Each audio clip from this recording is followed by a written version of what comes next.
This is James Arnold Taylor, the voice of Obi-Wan Kenobi. Welcome to a more civilized podcast.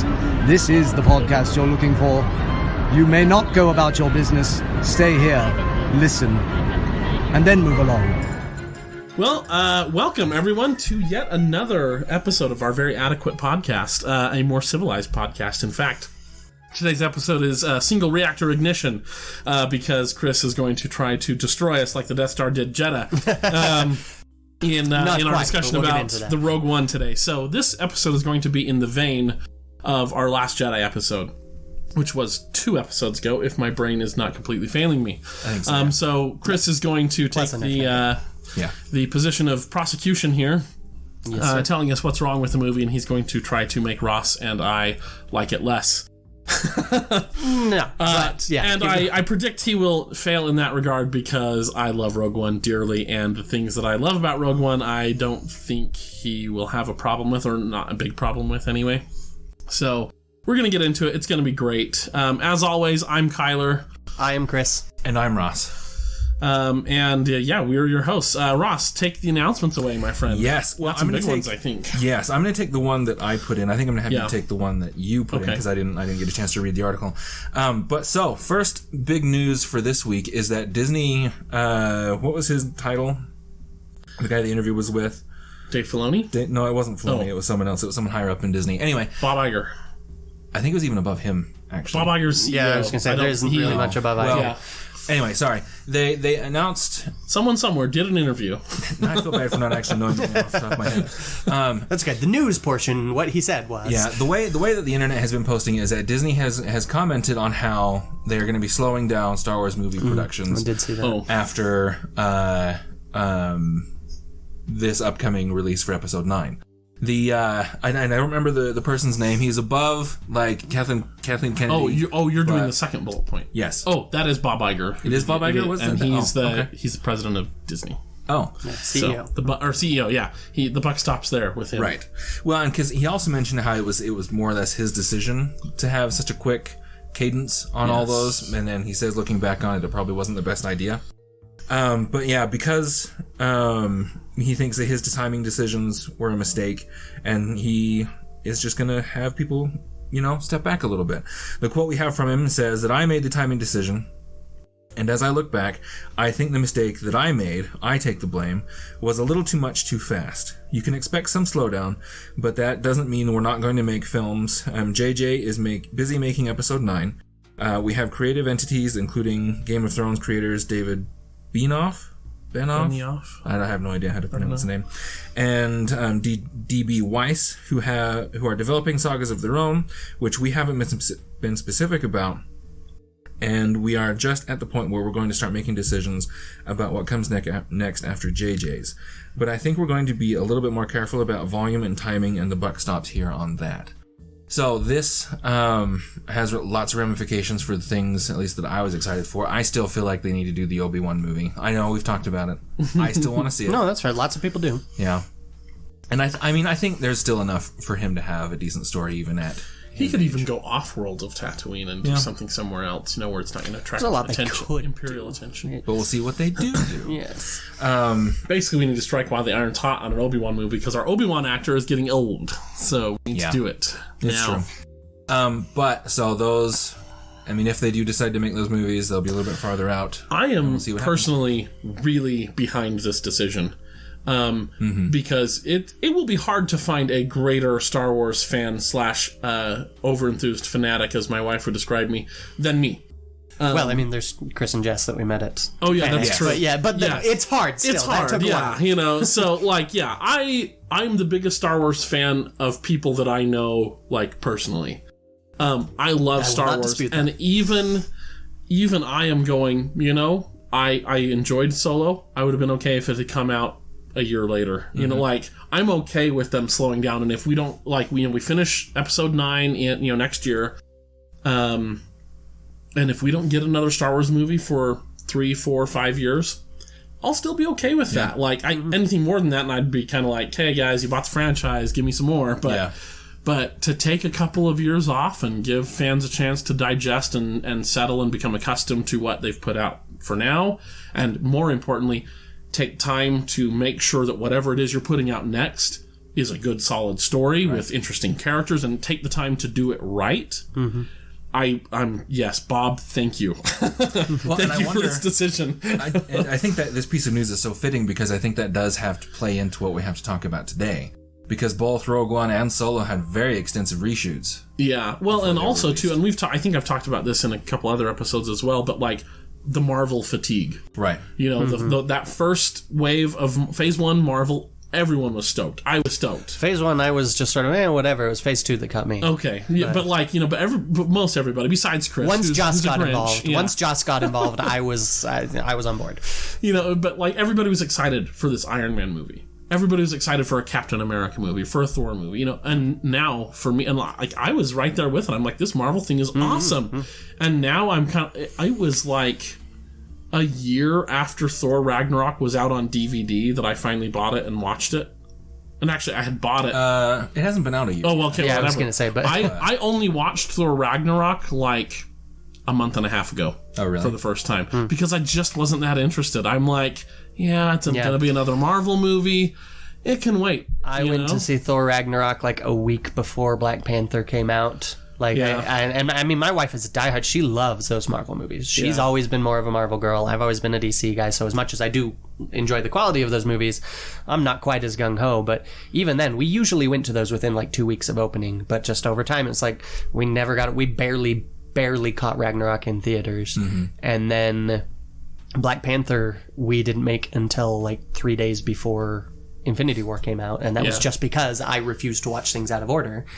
And so which is a good idea with Marvel movies. And I was really glad I did because Black Panther was amazing. And I saw Black Panther in theater not because I was like particularly gung-ho about it, but we had like got like a gift card or something. So had tickets, but and we had gift cards the whole time. I didn't even care enough about and I'm a big stickler for watching things in order like you are, but I didn't care enough about it to even watch Ragnarok before going to see Black Panther. And so I was like, okay, you know what? And I enjoyed Black Panther. It was a good movie, but I'm so fatigued by the Marvel movies where we're getting like 4 a year. Yep. And so I'm like, I don't want to see that happen with Star Wars. 3 a year. I was saying, I think last year was 3. But either last year was 3. This year's 3. Are the 3 coming that's up too this many year? though. Well, this year we had Black Panther at the beginning. We had Infinity War, and they pushed back Captain Marvel, so maybe we aren't getting Captain Marvel's coming out here shortly, isn't it? No, it's coming out in February. Oh, okay. It was. I think it was originally slated for a November release, but then when the trailer debuted this week, I saw that it got pushed to next year. So, but either way, never mind. I walked back. The point is, fatigue has, I think, hit Marvel. Yeah. Even for the diehard fans, I think there's a little bit of fatigue going on. I don't know. You can still get excited for it, but I don't think the excitement is the same as it has been. I'm not watching Captain Marvel trailers going, yay! I'm watching them going, okay, another one. Well, that's where I'm at. And see, I guess my thing was always just that I like to follow the certain characters that I particularly liked. I didn't know a thing about Captain Marvel. I knew vaguely stuff about her. But so, I mean, I'm not as excited for Captain Marvel. Yeah. I mean, I'm definitely going to go see it because apparently she has a much bigger role in the second half of Infinity War. I am very intrigued to see how that goes. But. And so, I mean, I'll go see it just so that I'm up to date when Infinity War Part 2 comes out. But, Yeah. All right, on to the next piece of news, which makes me a little bit worried, but also not that worried, which is that Dave Filoni is not directly involved with the day-to-day operations of Star Wars Resistance.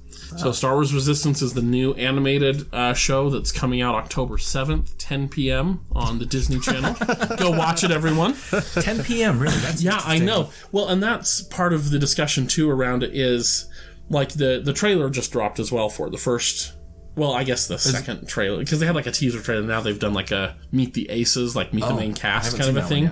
Which the main cast is awesome, by the way. Like, it's a great cast. I'm really excited for it. But 10 p.m. is most kids are already in bed, right?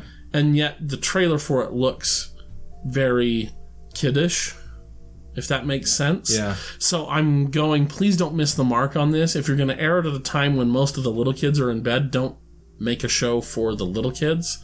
Gear it towards that older audience, kind of like the last half of Rebels, the last half of Clone Wars. You know, kick it up a notch if that's going to be your time slot. Do we know when is their streaming service coming online? Next year.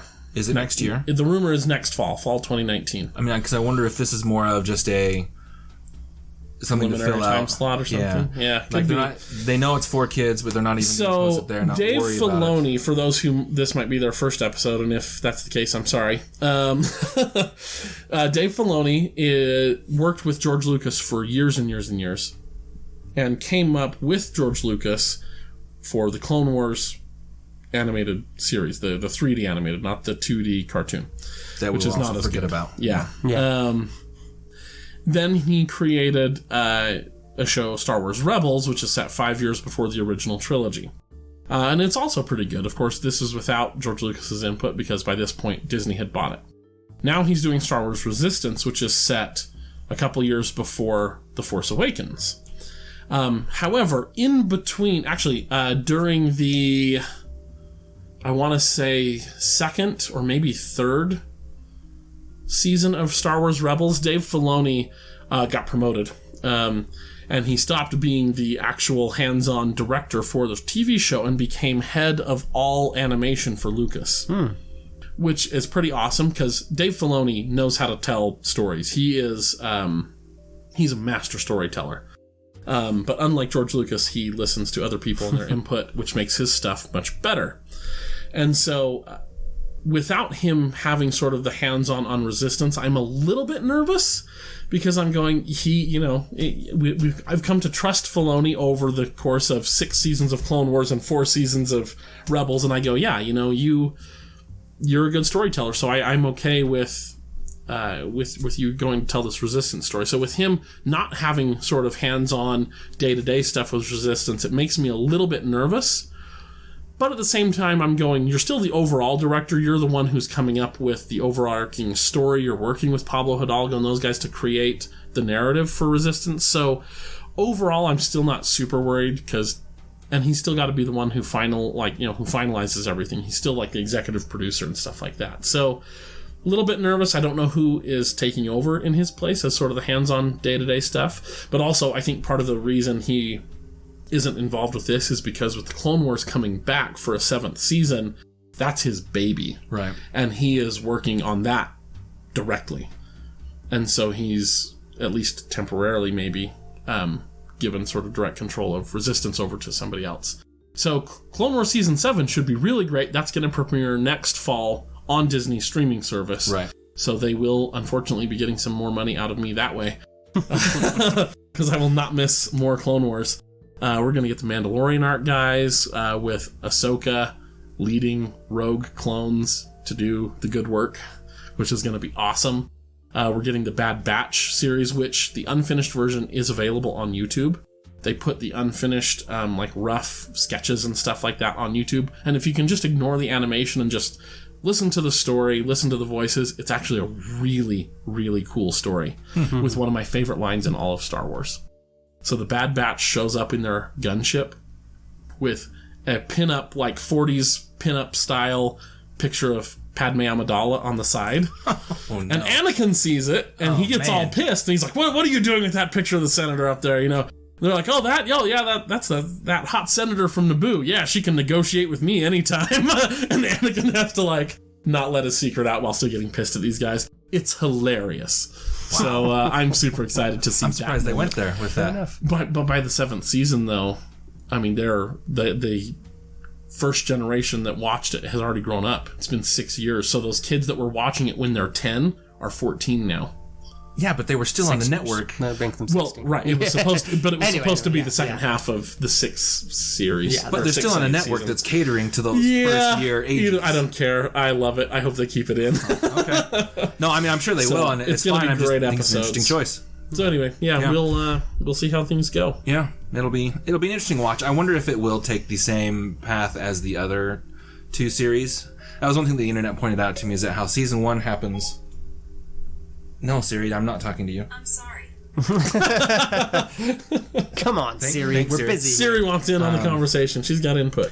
But the internet pointed out to me that the first series, not Siri, they always felt more kiddish, and then they eventually kind of grew up as the series went on. So this one might do the same. The thing that I worry about, though, is it kind of looks like it might be at least influenced largely by Disney's other definitely kid-targeted shows because the animation is very similar. In Resistance? Oh, okay. I thought you were talking about Clone Wars. Sorry. No, I'm sorry. Yeah, no, Clone Wars is going to pick up right where it left off. It's going to be dark, which I love. That's why I'm not worried about them keeping that line in there. Yeah. But Resistance, you're absolutely right. It is exactly following the pattern of Resistance and Clone Wars, which is we're going to start off with kids and then we're going to grow the series up with them. We hope so. Because, again, the animation quality is similar to their little Mickey Mouse cereal that they do for, like toddlers. Yeah. Which, I mean, I realize this show already is not targeted at that age, but, I mean, it looks like it might be some of the same people working on it. I noticed that, too, and that was part of my worry as well. I think I mentioned this earlier in some episodes, that the animation style was supposed to be anime-inspired, and I loathe the anime style. It just drives me nuts. And I always bring up Avatar: The Last Airbender. Some of you will be pulling your hair out and screaming and ranting and rage flipping your tables saying, that's not anime. In which case I go, great, then I guess I hate all anime. Some of you will be going, no, it kind of counts. And I'll go, okay, well, I like that one thing. And so I was worried when he said anime inspired. I'm like, oh no, please don't be like super hardcore, like really traditional anime. Well, but I mean, anime inspired puts it right in there with and that's kind of the vibe that I got. Is I'm like, it feels kind of like that Avatar: Last Airbender. Yes, the animations does look like some of their other kids shows, and it is a little bit. See, again, it's motion quality. Anime and Avatar: The Last Airbender, motion and things have a little bit more realistic arc. In again those Disney kids shows and what I saw in Resistance, I'd have to actually really go in and actually really break down the frames to really see what they're actually doing. But I feel like they're not... You just heard the birth of a future episode, right? Yeah, I was going to say. It looks like they're not slowing into motions. Normally when you make a movement, the thing, there are more frames at the beginning at the end because that's you easing in and easing out of the movement. It kind of looks like they're just kind of popping into a lot of those positions, which is what Disney, the earlier shows do because it's quicker.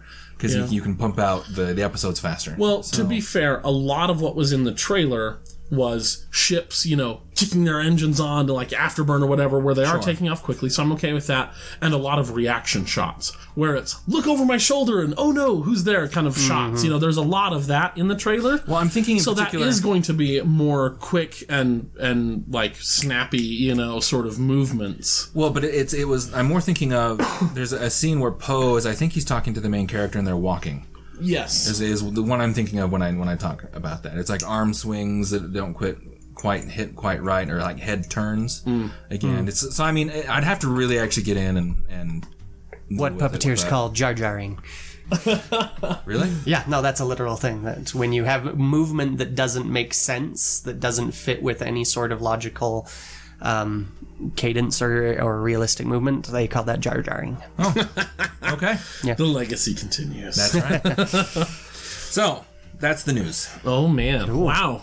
There we go. We're like half an hour in already. We're ready to start. Yeah. So I was going to do my best to not make this a very special double-length episode like The Last Jedi, but I make no promises, everyone, at this point. All right, I think we're ready, yeah? I'll take the floor then. So, I would like to start out saying, my goal is not to make anyone dislike Rogue One. If that's a side effect, I'm not going to be bothered. But that's really not my goal. Like, I'm fine with people enjoying what they enjoy. But the main reason I wanted to do this episode is because I have talked to quite a few people, usually briefly, about Rogue One.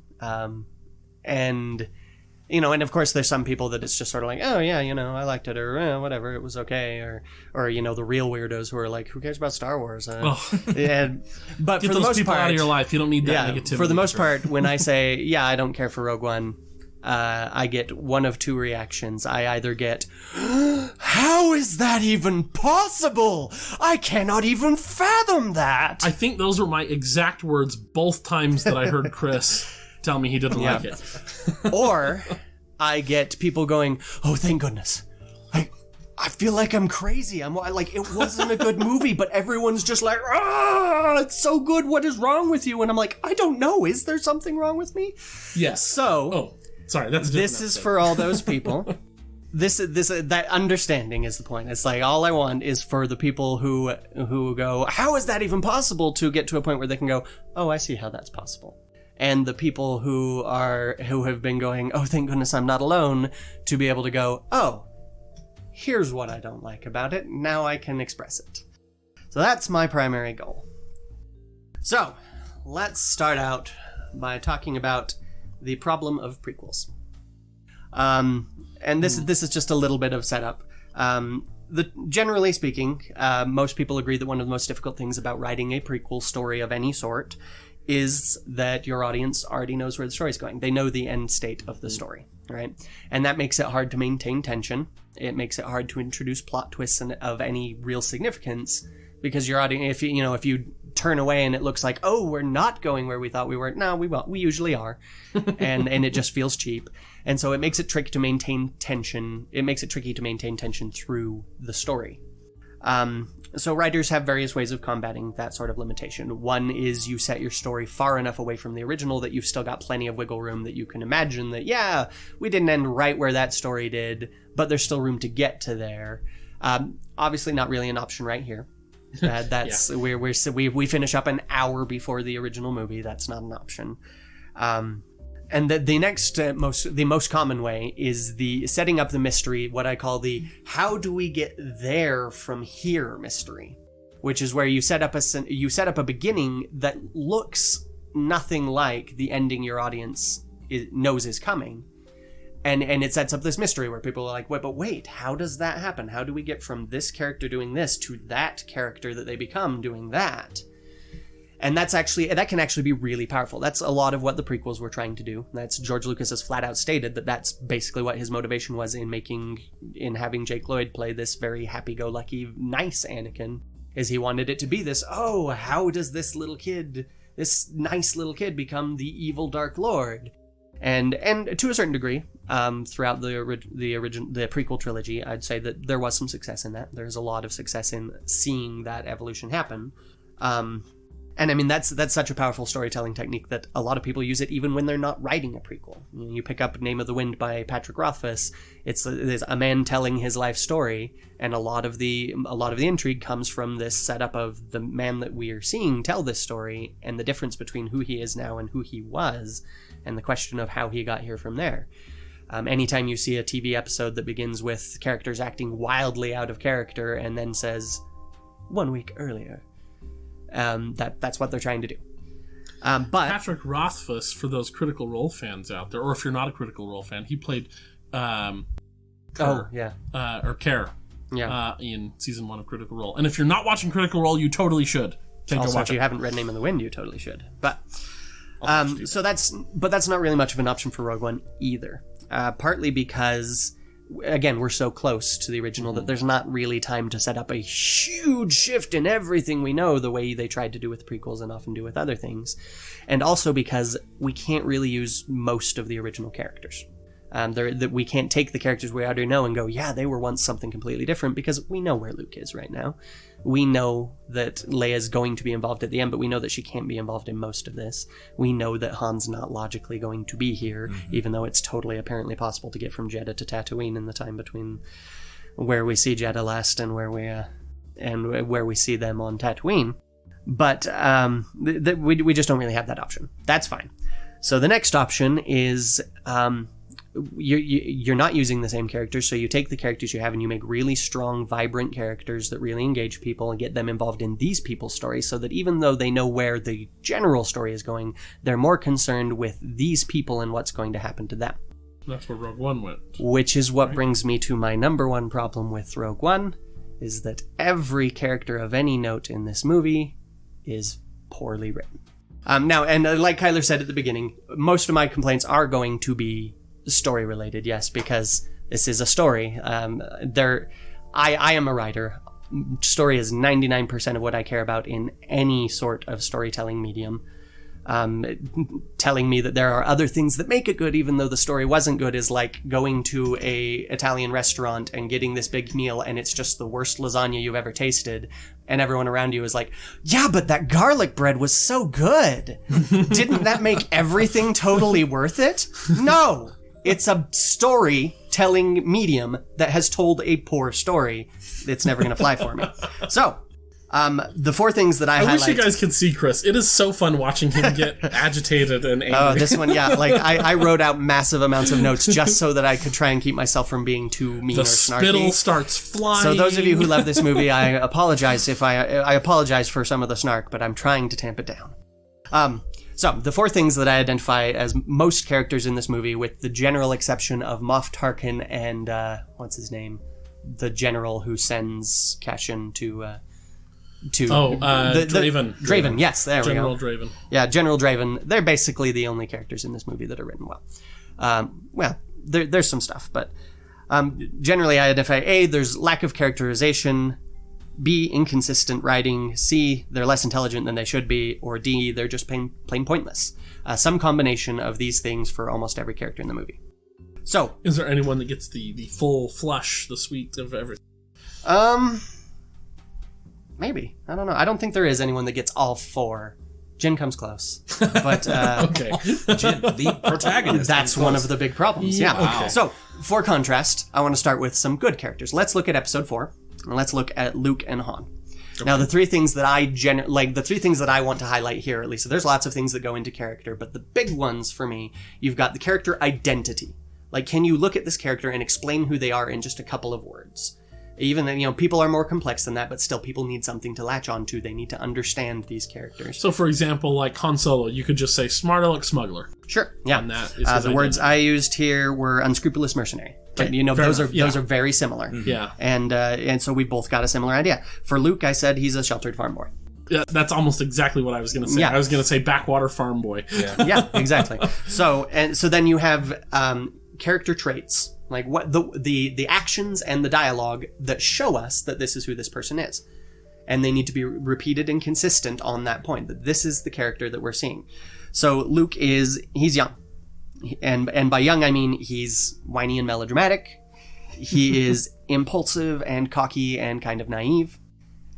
But he's also got some of the good things that come with youth. He's a dreamer. He's an idealist. He's a good guy. And that's true. You do see those reflected throughout the entire episode 4. So I've got some examples here for the whiny. I was going to Tachi Station to pick up some power converters. Well, if there's a bright light in the universe, you're on the planet that it's farthest from. Yeah. Looks like I'm never going to leave. With the blast shield down, how am I supposed to see? Like he's very consistent on being a little bit whiny, or a lot whiny in some cases. So then, even better when he's talking to Han at the end. Yeah. Oh, yeah. You're just gonna leave. I guess that's what you're good at. Yeah. Oh, yeah. That's a good. I forgot about that one. Yeah. See, so it's all throughout that movie. He's consistent on that point. Good job, Mark Hamill. Yes, and George Lucas. The impulsive / cocky / hot-headed / naive. Like I lump these together because a lot of the same things are showing all of this. Yeah. So he's kind of got this. They go out to catch R2. We hear sand people. Oh, hey, let's go take a look. That's a little impulsive, little cocky, little naive. Especially for somebody who's grown up his whole life on Tatooine and knows the dangers of the But he's a teenager. People. He's a teenager, Teenagers are dumb. That's true. We all were, and they always Sorry, not sorry, teenagers in the audience. No, not sorry. I mean, like, that's one of the things I wish I had understood more as a teenager, is that I was pretty dumb. Yep. For all our collective intelligence as teenagers, we were still dumb. Yeah, and having participated in a lot of Chris's stupidity, I can universal. Testify. It's universal. Ross was definitely out of the 3 of us the least dumb teenager. Anyway, I think I just hit it better. Could be. So, but then that would lead them back home. He jumps in that sand speeder and rockets home without even a second thought. Even though that Obi-Wan is shouting at him, "That's very dangerous. Don't do that." Yeah. We could almost buy our own ship for that much money. I mean, he gets hot-headed right in the middle of this, like, what are you doing? And then it's like, oh, who's gonna fly it? You bet I could. I'm not such a bad pilot myself. That's true. He almost starts a bar fight. Yeah, twice. Well, granted, the first time was not his fault at all. But and then we're trapped in the middle of the Death Star, and you know what? Let's go rescue the princess. Like it's very hot-headed, naive. He's a dreamer. You know about the rebellion against the Empire? Like, he's very caught on this rebellion, the cool things that they're doing. I want to be a Jedi like my father. He immediately latches onto that. Let's go rescue the princess. And then he's the idealist, the paladin. He finds out that the droids might be stolen. His very first thing is, we should look into this and maybe give them back. Like, he doesn't hesitate to do the right thing there, even though his uncle's like, no, don't do that. Second, he runs into Obi-Wan. He brings it up anyway. That's how you know you've stopped being a teenager, when you start identifying with Uncle Owen more than Luke. Well, no, I'm These not. are stolen? I bought them fair and square. Screw those other guys. And then he Obi-Wan tells him, you need to come with me, and he goes, no, I can't do that, because as much as he does want to, That's your uncle talking. He still knows that, like, no, I've got responsibilities. I'm not going to break the rules. I'm not going to leave. I've been told what's what, and I'm going to do it. And then again, that would lead them back home. He rockets right home because it's the right thing to do. He's worried for his family.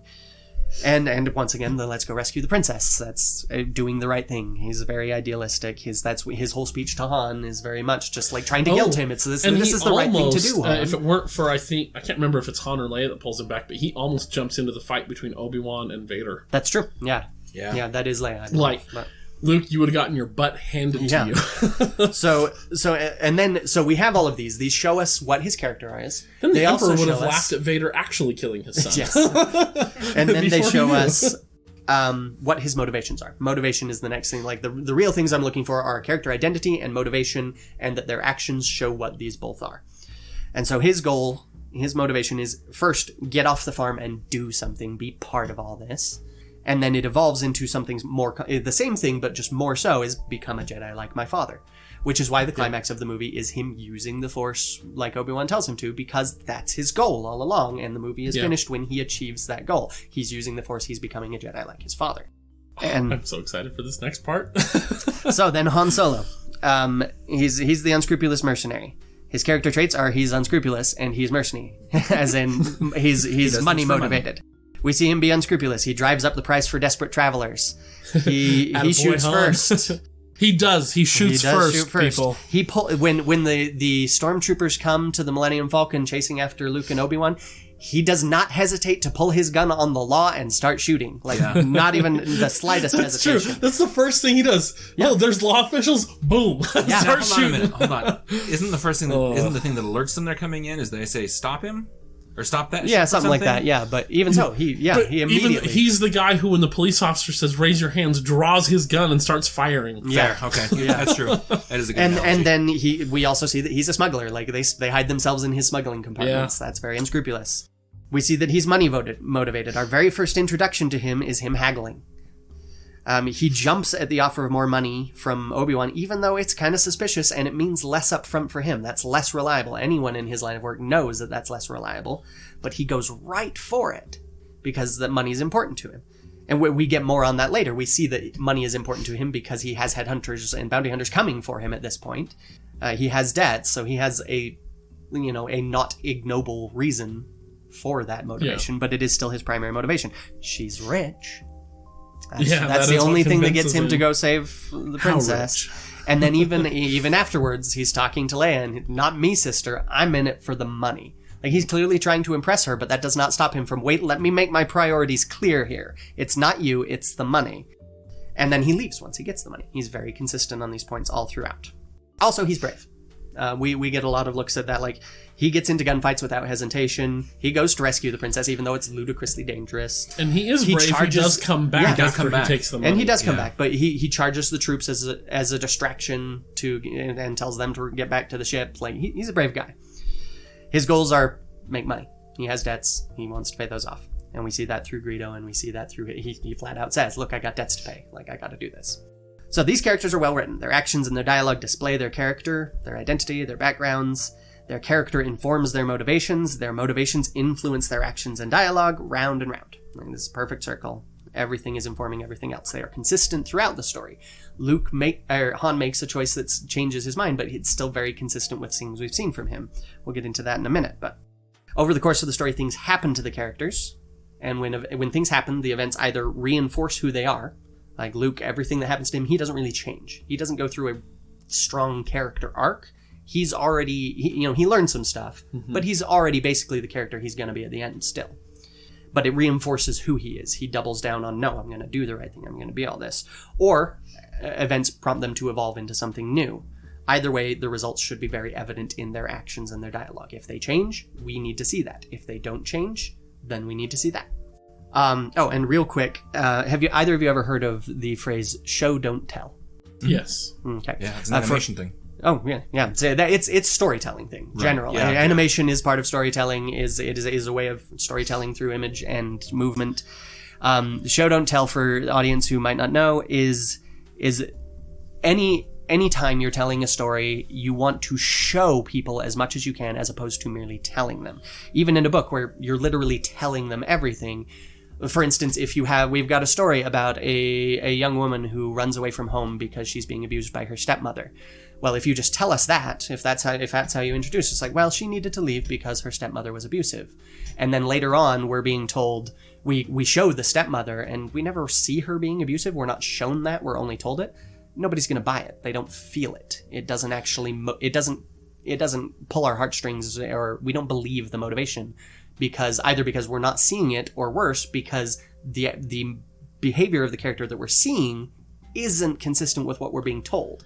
A great example of show don't tell from A New Hope, the first thing that came to my mind as soon as you said this is Darth Vader's entrance. Okay, the stormtroopers blow open the door, they take care of the guards, then Vader comes in, we have the scary music, and you're kind of like, okay, he's a scary guy. And then he proceeds to choke the life out of the captain of the ship, Captain Antilles. We do not have to have dialogue of any of the soldiers going, oh man, Darth Vader is scary. We know he's scary because he just choked a dude out. Yes, they showed us. And without that, like if stormtroopers had brought Captain Antilles to Darth Vader, he interrogates him, then orders his guys to shoot him, Darth Vader's not as nearly as scary as Darth Vader going, nope, I'm going to do this myself. I'm going to lift you off the ground and break your neck in front of everybody. Yes. So, that's show don't tell, and that's going to be very important through a lot of this. Yeah, I know we're going with Rogue One, and I agree. Let's look at the characters in Rogue One, starting with Jyn and Cashin. So Jyn Erso, what is her character identity? Yep, that's a good one. Carrie pointed this out to me last night. My wife pointed this out to me last night. She's been abandoned. Yes, no, we'll get to that. Okay. But she had to point that out to you, and there's a reason for that. Her character identity, though, is not someone who's been abandoned. Like, who is she? She's a criminal, supposedly, but we never see that reflected in her actions. I mean, sure, she doesn't have any problem flaunting the law, but that's more of a rebel thing, not a criminal thing like we're told she is. She's just like, our first introduction to her is her as a little girl. We see the briefest of interactions between her and her dad, which basically establishes, father and daughter, they love each other. We're not actually going to tell you more about their relationship, irrelevant. And then we don't actually learn anything about her, other than I guess maybe that she follows her mom, but that's not really, is she rebellious? Is she just scared to be alone? We don't know.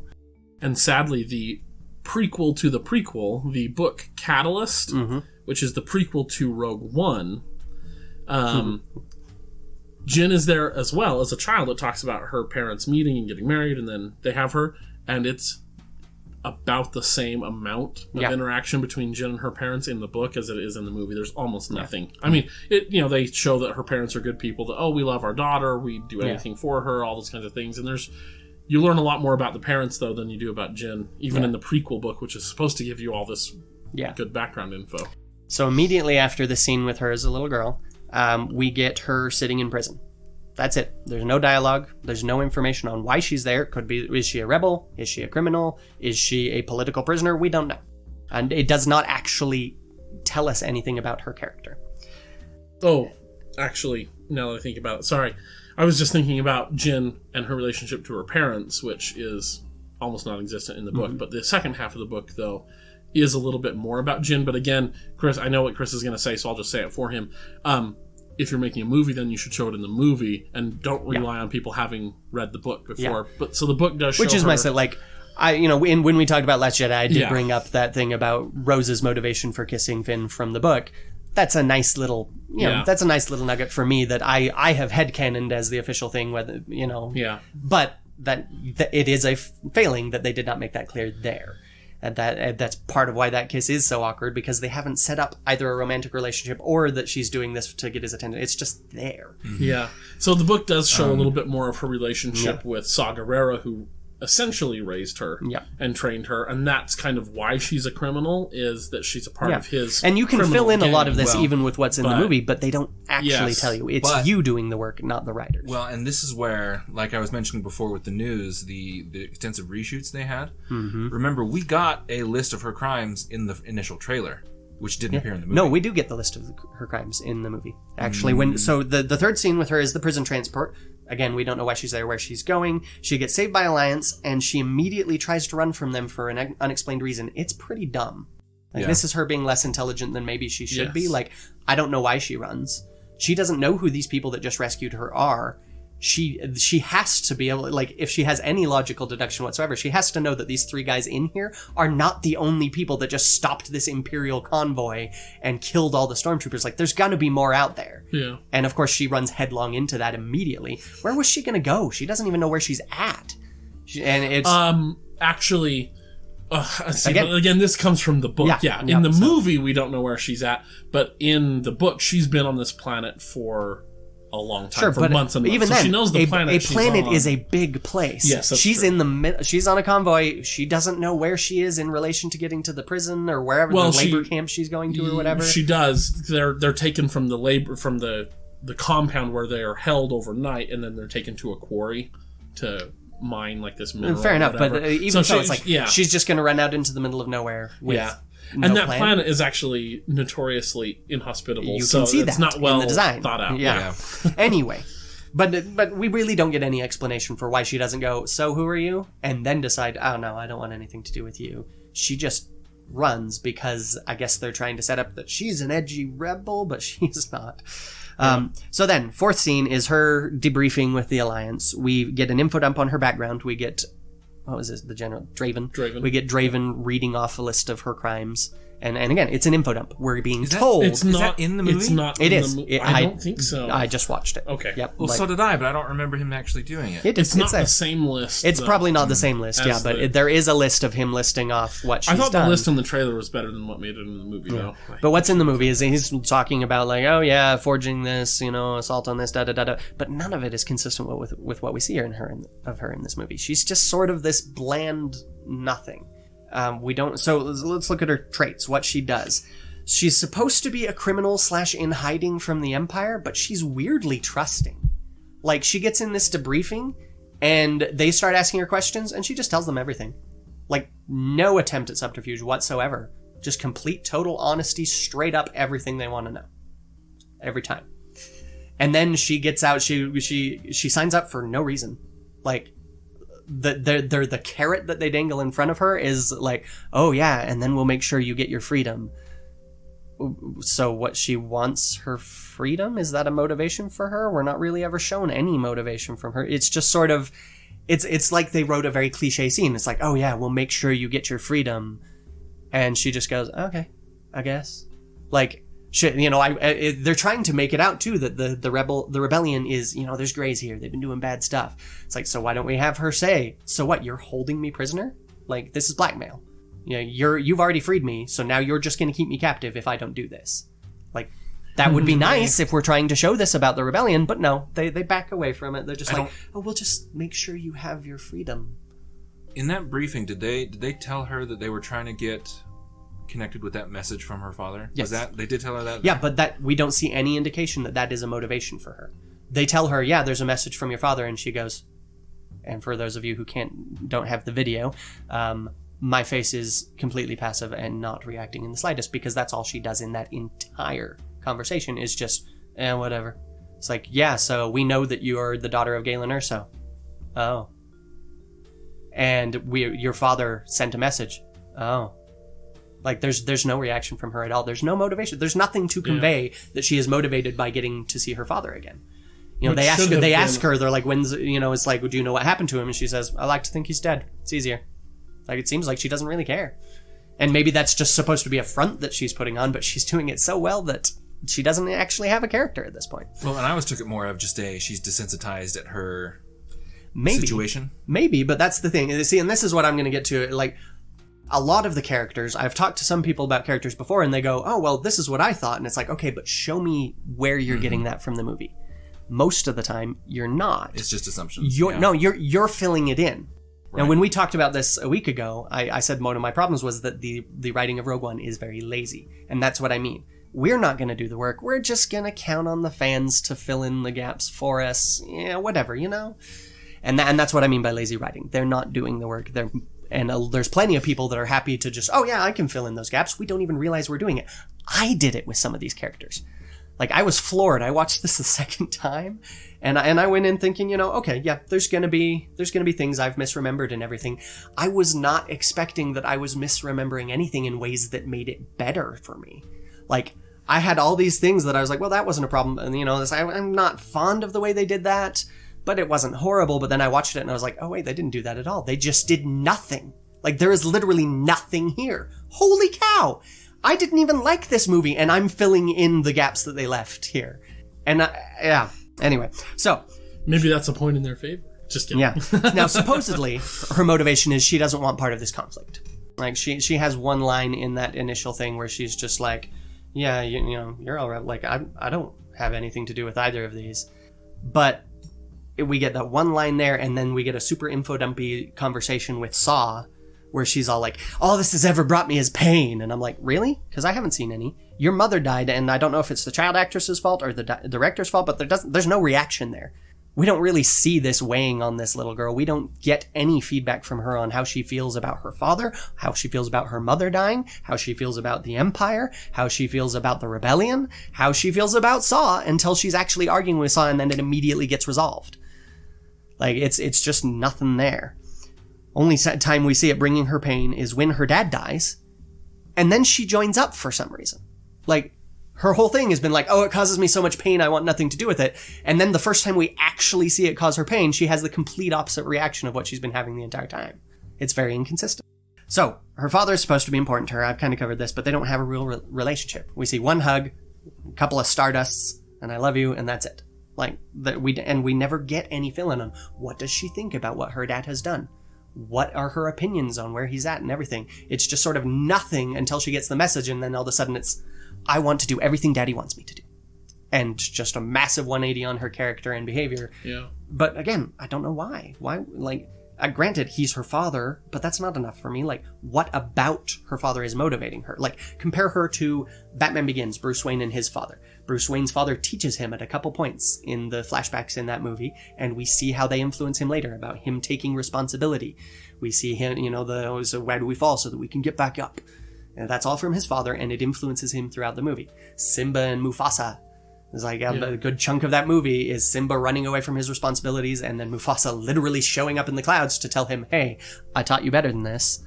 And his relationship with his father, which we saw influencing his decision to live up to what his father wanted. She has no interaction with her father, basically. There's no emotions on display from her, at least, until she gets that message, and then all of a sudden it's just like, yep, everything's changed about me, I'm gonna. Yep.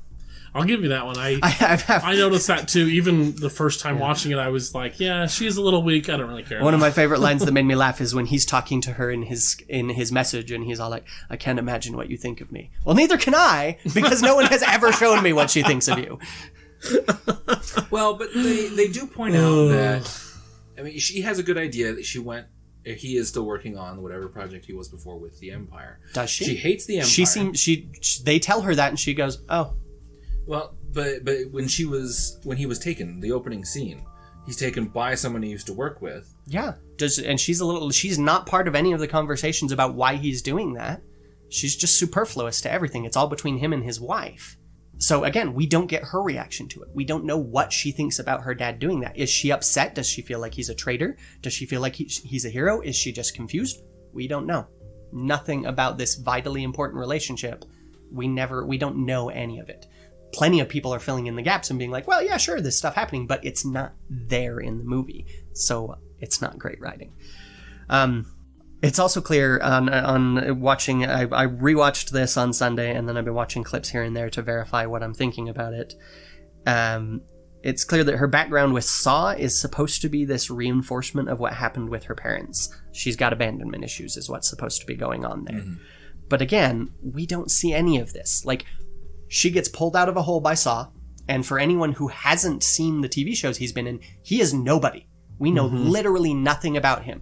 Next time we see her, she's not around him. They're like, when was the last time you saw Saw? It's been a while. Why? We don't know. We don't know anything about their relationship at all until the moment they come face to face, when she suddenly gets all, you abandoned me. And he's all like, well, I had to. And she's like, yeah, but you abandoned me. And he's like, yeah, but it was for your own good. And she's like, okay. Like, that's basically how that conversation goes. And the conflict there is immediately resolved the second it's introduced. Like, we didn't know if there was conflict there at all. We get it introduced telling, not showing. We haven't seen any of their conflict. And then it's immediately just sort of, oh, whatever. And done. And gone. And, yeah. And so later we have that line where she's talking, where after Cashin brings this gaggle of randos that aren't vital to the story at all, and is all like, oh yeah, we totally have a dark backstory that we haven't mentioned this entire movie. And she's all like, I'm not used to people sticking around when the going gets tough. And it's like, you don't have you're not behaving like someone with abandonment issues. People with abandonment issues tend to hold people off because they expect everyone's going to leave them. Meanwhile, she meets Cashin. They walk out to the ship. He gets pulled back by General Draven. She has a little conversation with K2SO where K2SO is all like, yeah, I don't trust you. Neither does Cashin. And her reaction is like this, what? Like, if you watch her acting there, it's she's hurt. It's like, how are you? She's not holding him at bay. She just weirdly thinks that they're friends for no reason. Probably because he acts like they are, even though that's completely counter to his character. Hey, guess what? Let's talk about... Oh, segue. Well, actually, no, I'm going to, real quick. What are her goals? Yeah. She has no goals for the beginning of this movie, other than sort of we're told that maybe she just kind of wants to stay out of it, but her actions don't show that. She joins up with this mission for no reason. And she continues to do stuff for no reason, and then she just suddenly... And then her goals change, which we'll get to. But at the beginning, she just gets dragged in by other people. Even later, her goals are just fulfill my dad's goals. Like, she's not a protagonist. She's not protagging. And... She can't even protag? Yeah, she immediately joins up for no reason. She jumps in to save this little girl in the middle of Jeddah because... She's not consistent. That's one of the things that I laughed at the most the second time that I watched it, because the first time I was just blown away by everything. And like all these new Disney movies, I mean, the movie looks great. You can't complain about how the movie looks, I don't think. No, I don't think I have anything.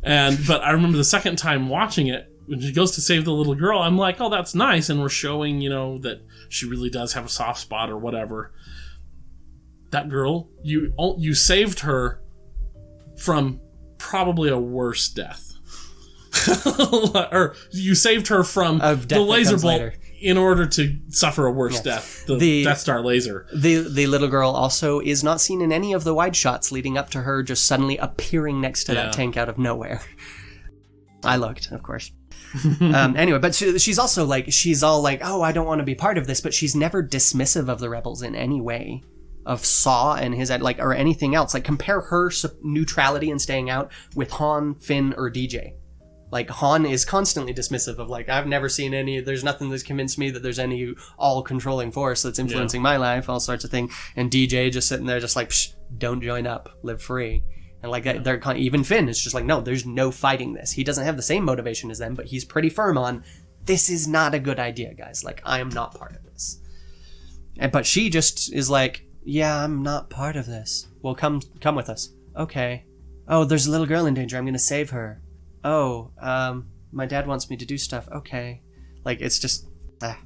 Also, there's a lot of weird moments in her dialogue. Like, her dialogue is just riddled with statements that imply earlier conversations that didn't actually happen. I'm pretty sure it's like an editing artifact, the reshoots and everything. They forgot that these things didn't happen earlier, but it's like...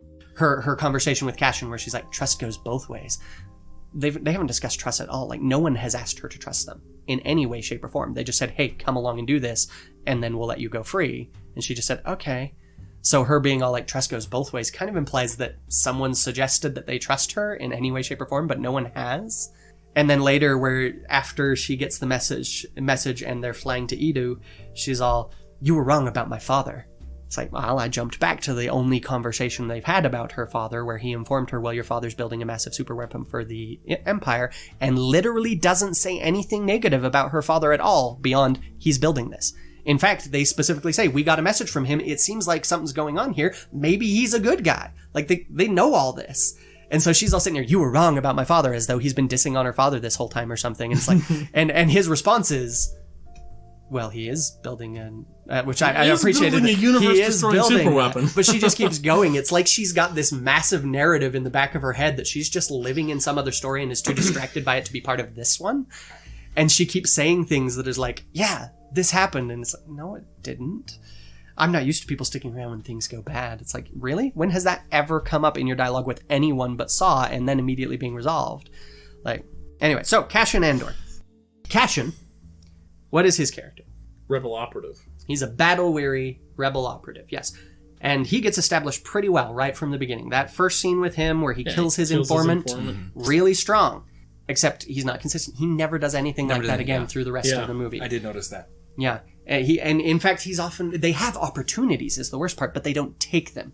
Like, that trust goes both ways. Well, if we want to show that this is a man who does the hard thing, he should have said, nobody asked you to trust us. Take the gun and just leave it. But no, he's weird. That would have been he's so actually cool. weirdly trusting of Jin through this entire movie. Like, he's weirdly willing to trust someone that's supposedly a criminal, that his droid is constantly telling him we can't trust her, but he just does for some reason. And he always backs away from the tough choices. Now, if they wanted to convince me that this is a man who does hard things in the name of the mission and the greater good, they should have had him stop Jin, bodily tackle her from saving that little girl, and let the girl die.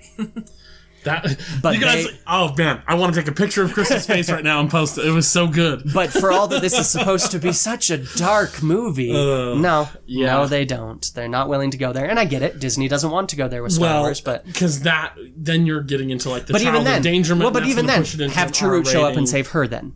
Like, Chirrut's going to show up in a bit anyway. Why not just have him show up a bit early and have him be the one to save the little girl? And that way we actually get some character conflict. She's mad at him because she tried to save someone and he stopped. And hey, we're showing what his character is. But no, we just don't do any of that. His motive is to fulfill the mission, which again, like her, his goals are given to him by other people. Both of them, so both Jin and Cassian are supposed to have a major character development where the events of the movie cause them to change in a significant manner. First off, the lack of a consistent character before that happens really undermines any sense of change. Yeah. It's like Cassian did one bad thing and then was a really pretty solidly nice guy throughout the rest of the movie. And then he made a choice that was basically to continue being sort of nice guy or whatever. And that, like, it's not really much of a change. For her, it is a significant change. It just doesn't really make sense. So, why? Why did they make their choices? Let's go back to Han. Han, in episode 4, makes a major choice that shifts what we've seen of him. He comes back to help. Why? Now, that's not rhetorical. That's an actual question. Like, it's there. That's one question I've always had. I don't know. Okay, and that's actually one thing I do like about Solo, that it gives us a little bit more about why he's the type to do that. But I mean, it shows that he is a good guy at heart. We have seen glimmers that he's a pretty decent guy. Yeah. And also, he likes these people. Yeah. Like, we see that. So, he's not so bad. He's the last one down the garbage chute. He waits until everyone else is gone and then goes down himself. And he's brave and he puts people ahead of himself. He's worried for Luke when they're in the garbage compactor and Luke gets pulled under by that thing that I used to know the name of and have forgotten. Diagonal. Thank you. Dianoga. There we go. And he's worried for Luke, and then they have this moment where they're all cheering together, where they're like, "Oh, we're all so relieved," which isn't quite liking each other, but at least showing that these people can have camaraderie. Oh, that's right. Also, he's not just a mercenary. He needs to pay money to pay off his debt, to charge his stormtroopers, so we know that he's a decent guy in some ways, and he likes them. He flat out tells us, either I'm going to kill her or I'm beginning to like her. Like he kind of likes Leia. It's pretty clear. He's worried for Luke. You think a princess and a guy like me? Yes, exactly. No, just before that happens, he's straight up boasting to Leia. He's trying to show off for her. He's not a bad bit of rescuing it, huh? Like he clearly is at least a little bit interested. And then Luke comes in and he starts teasing Luke because he's clearly at a point where he kind of likes Luke. And then their whole conversation where he does leave, he clearly feels bad about it. He's clearly like, look, I have debts. It's the first time he actually explains his motivations to any of the characters. He opens up and says, look, I have reasons for this. Like, I don't want you to think I'm a bad guy. Like, we see all of that. So when he comes back, it's not out of nowhere. We've seen that he's pretty decent. We've seen that he likes these people. Yeah, it could be made clearer, but all in all, it's okay. Like, we get it. We can fill it in.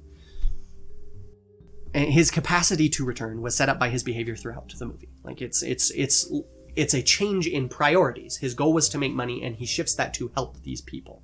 But it's not a change in character, because that was always there. So back to Jin. She goes from, I don't want part of this, to being super gung-ho about destroying the Death Star in the space of about 30 seconds. Do you remember when that happened? I think think it's during the message, isn't it? Yep. Yeah. Literally in the middle of that message, she just suddenly, she gets really weepy. It's great acting on her part. I will say, like, I give her the thumbs up for her reaction to that message, all of that. Most of the actors in this movie are really solid. I love them. And the ones that I don't love, I'm not going to talk about because I don't want to single them out. But... Well, and that scene in particular, that was one thing I noticed watching it with my wife, is you do kind of feel the emotion of the moment. Yeah. They did a good job at... both Felicity Jones and Mads Mikkelsen. Oh, yeah. Mads did great there, too. His message to her and her reaction to the message, it really does hit home. And especially, like, I'm coming at this from somebody who read I still don't know why it changes her motivation so much. It's basically Daddy said to do it. That's all I got really. But the message also kind of addresses some of the things that, again, you're just kind of filling in are her problems with the abandonment of having her father off and disappeared. That's a good point, Ross. For so many years. Because he's talking about, I'm sorry I was gone. I'm so proud of you, Yeah, just like it's just all fixed like that. Well, let me compare this to Han, okay, real quick. Because also her reason for abstaining from the fight is given to Saw. The first time she actually says, "No, I'm staying out of this because it's caused me pain" or whatever. It's given in the same conversation where he takes her to see this film, and it's immediately gone. Yeah. Like, we don't get any of her motivation until that's not her motivation anymore. And I want you to picture Han. He haggles a bit at the beginning. But then he never brings it up again until he says he needs money. And like, there's no mention of money when it's time to go save the princess. There's no mention of money after saving the princess. And then all of a sudden at the end, he's like, "Oh, well, I need this money. I need to leave. Bye, guys." Like, that would come out of nowhere. It's like, you haggled at the beginning, and this is supposed to set up that you have money issues. And then he's like, "Okay, I gotta leave." And Luke's like, no, this is important. Don't leave. And he goes, "Well, okay." That's basically what Jin does here. She's supposed to have these big abandonment issues and everything. She's supposed to be all big on, no, I'm neutral. I'm not getting involved in this because it's hurt me so much. And the second we even find out any of that about her, it's gone. It's just, well, but Daddy said so, so now and even then, I could possibly accept it if it wasn't such a 180 in her behavior. Like, if she was like, "Okay, I think this is worth it. I think I want to do this."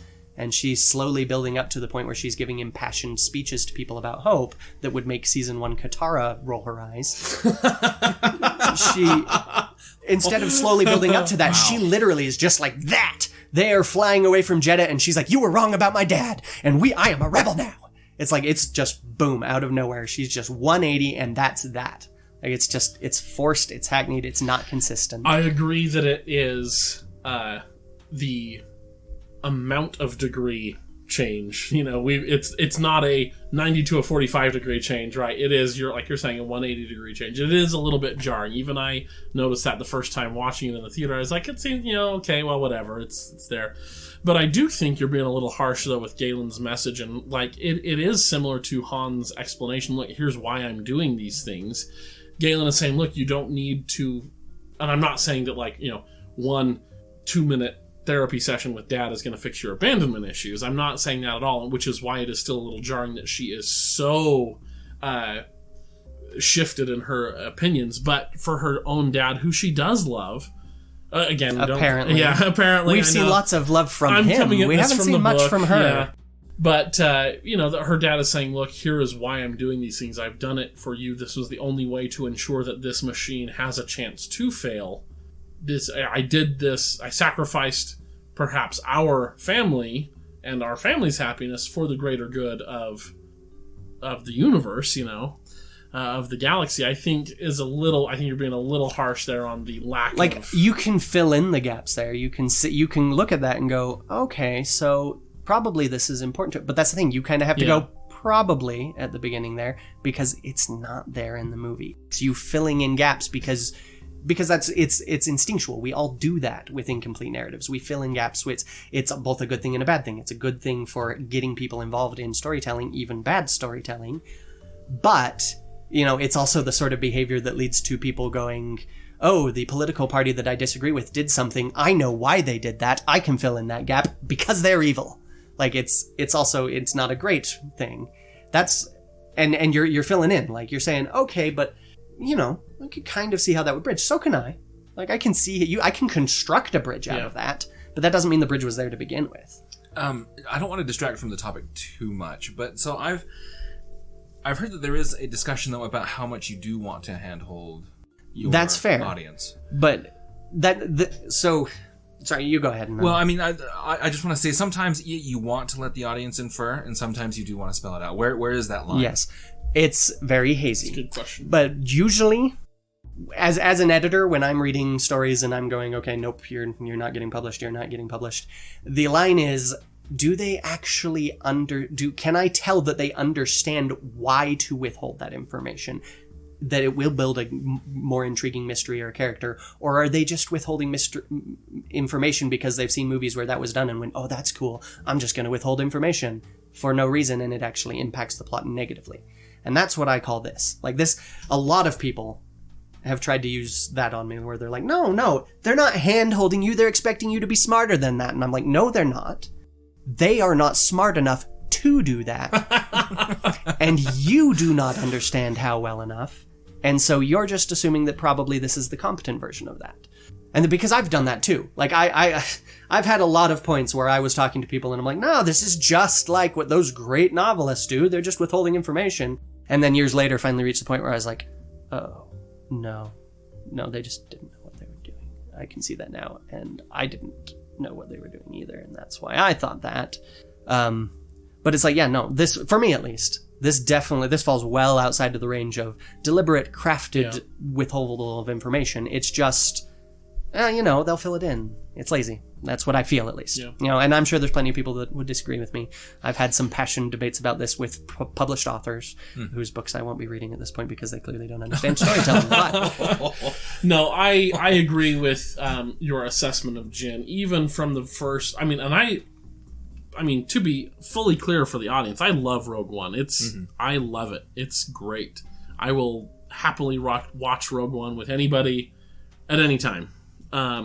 But even I did notice, though, that even that first time seeing it in theaters, I was like, Jin is a little bit of a weak character, and it seems like they were just like, we want to hurry and just take you from place to place really quick so we can get to the fun part of the movie. Yep. And so a lot of these things felt overly truncated. Because I fully agree with you. Like, we don't see a whole lot of her relationship with her father. Or with Saw. Right, or with Saw, yeah. Which makes the interactions with either of them feel like you're walking into a conversation very late in the conversation. Which, of course, we are. And so I wonder, though, and this could be said probably for anything we're going to say in this whole episode, is what was cut out in the reshoots. Yeah, no. Maybe there was stuff I would in love there. To see that, but So and I think there's a good possibility. Like, I don't know, like, I don't want to lay this all at the feet of the writers because the directors are involved in this, producers are involved in this, the studio is definitely meddling in this. But it is a mess at the end of the day. I don't care who's responsible for it. I'm just concerned that it is a mess. Yeah. One thing that we found that was interesting with the disc is we wanted to listen to it with commentary because I got so much out of that for the Last Jedi episode. There's no commentary for Rogue One. Really? On the Blu-ray. No, not at all. Yeah. And also, I couldn't find any deleted scenes on the bonus disc. So they specifically said that they weren't going to include any of the deleted scenes from the reshoots and stuff because they didn't want people saying, well, you should have kept this in. Yeah, and I think that's a good move. And so it's from a business perspective and PR standpoint, I can see it, but it does beg the question, maybe there was more to go on. Yeah, maybe. I wouldn't doubt it. Yeah, I wouldn't doubt it. So. Well, and it feels like there is, because I was noticing also, it does feel like we were... Yep. There's stuff that we're missing as far as conversation. See, and that's the thing, too. The people that are editing these, chopping all this together, are also usually not the same people that filmed it and wrote it and all that, so... And anyway, the sad thing is, too, the book, I've read I think I'm the only one of us that's read the Catalyst. My wife has, but... And Catalyst is great, and it does a good job of explaining Jin's relationship to Saw, but it doesn't do a very good job explaining her relationship to Galen, her father. That's fair. You get a lot of Galen and Lyra, his wife, and their relationship, which is great, and it makes her death a little bit more sad because I'm like, you've spent your whole life sticking up for him and trying to get him away from Orson Krennic, and then he kills you. That's kind of a bummer, especially because they start off the book as friends. Yeah. And I do get that. I do get that from this movie, at least a little bit of it, but unfortunately, it doesn't play into either of their characters at all. But I get at least from the beginning. But you don't get I get really that any sense. sort of Jin to Galen or vice versa. Not much, anyway. So let's jump to Cashin. Cassian makes a decision. He decides not to follow orders and doesn't kill Galen because... why? I know. I was hoping he would, just because I want everyone to die watching this movie. Well, and one thing Carrie and I did feel was odd was how they have this big council about what they need to be doing with Galen, right?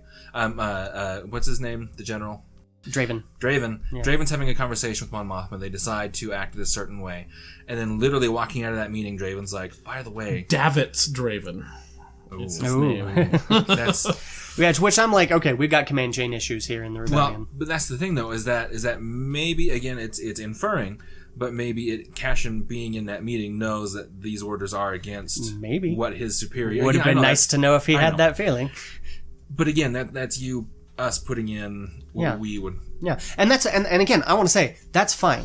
I love filling in narrative gaps in things I like. Like, I do this all the time. Pick up a movie where I'm like, man, I really liked 75% of that, but these two characters were really weak.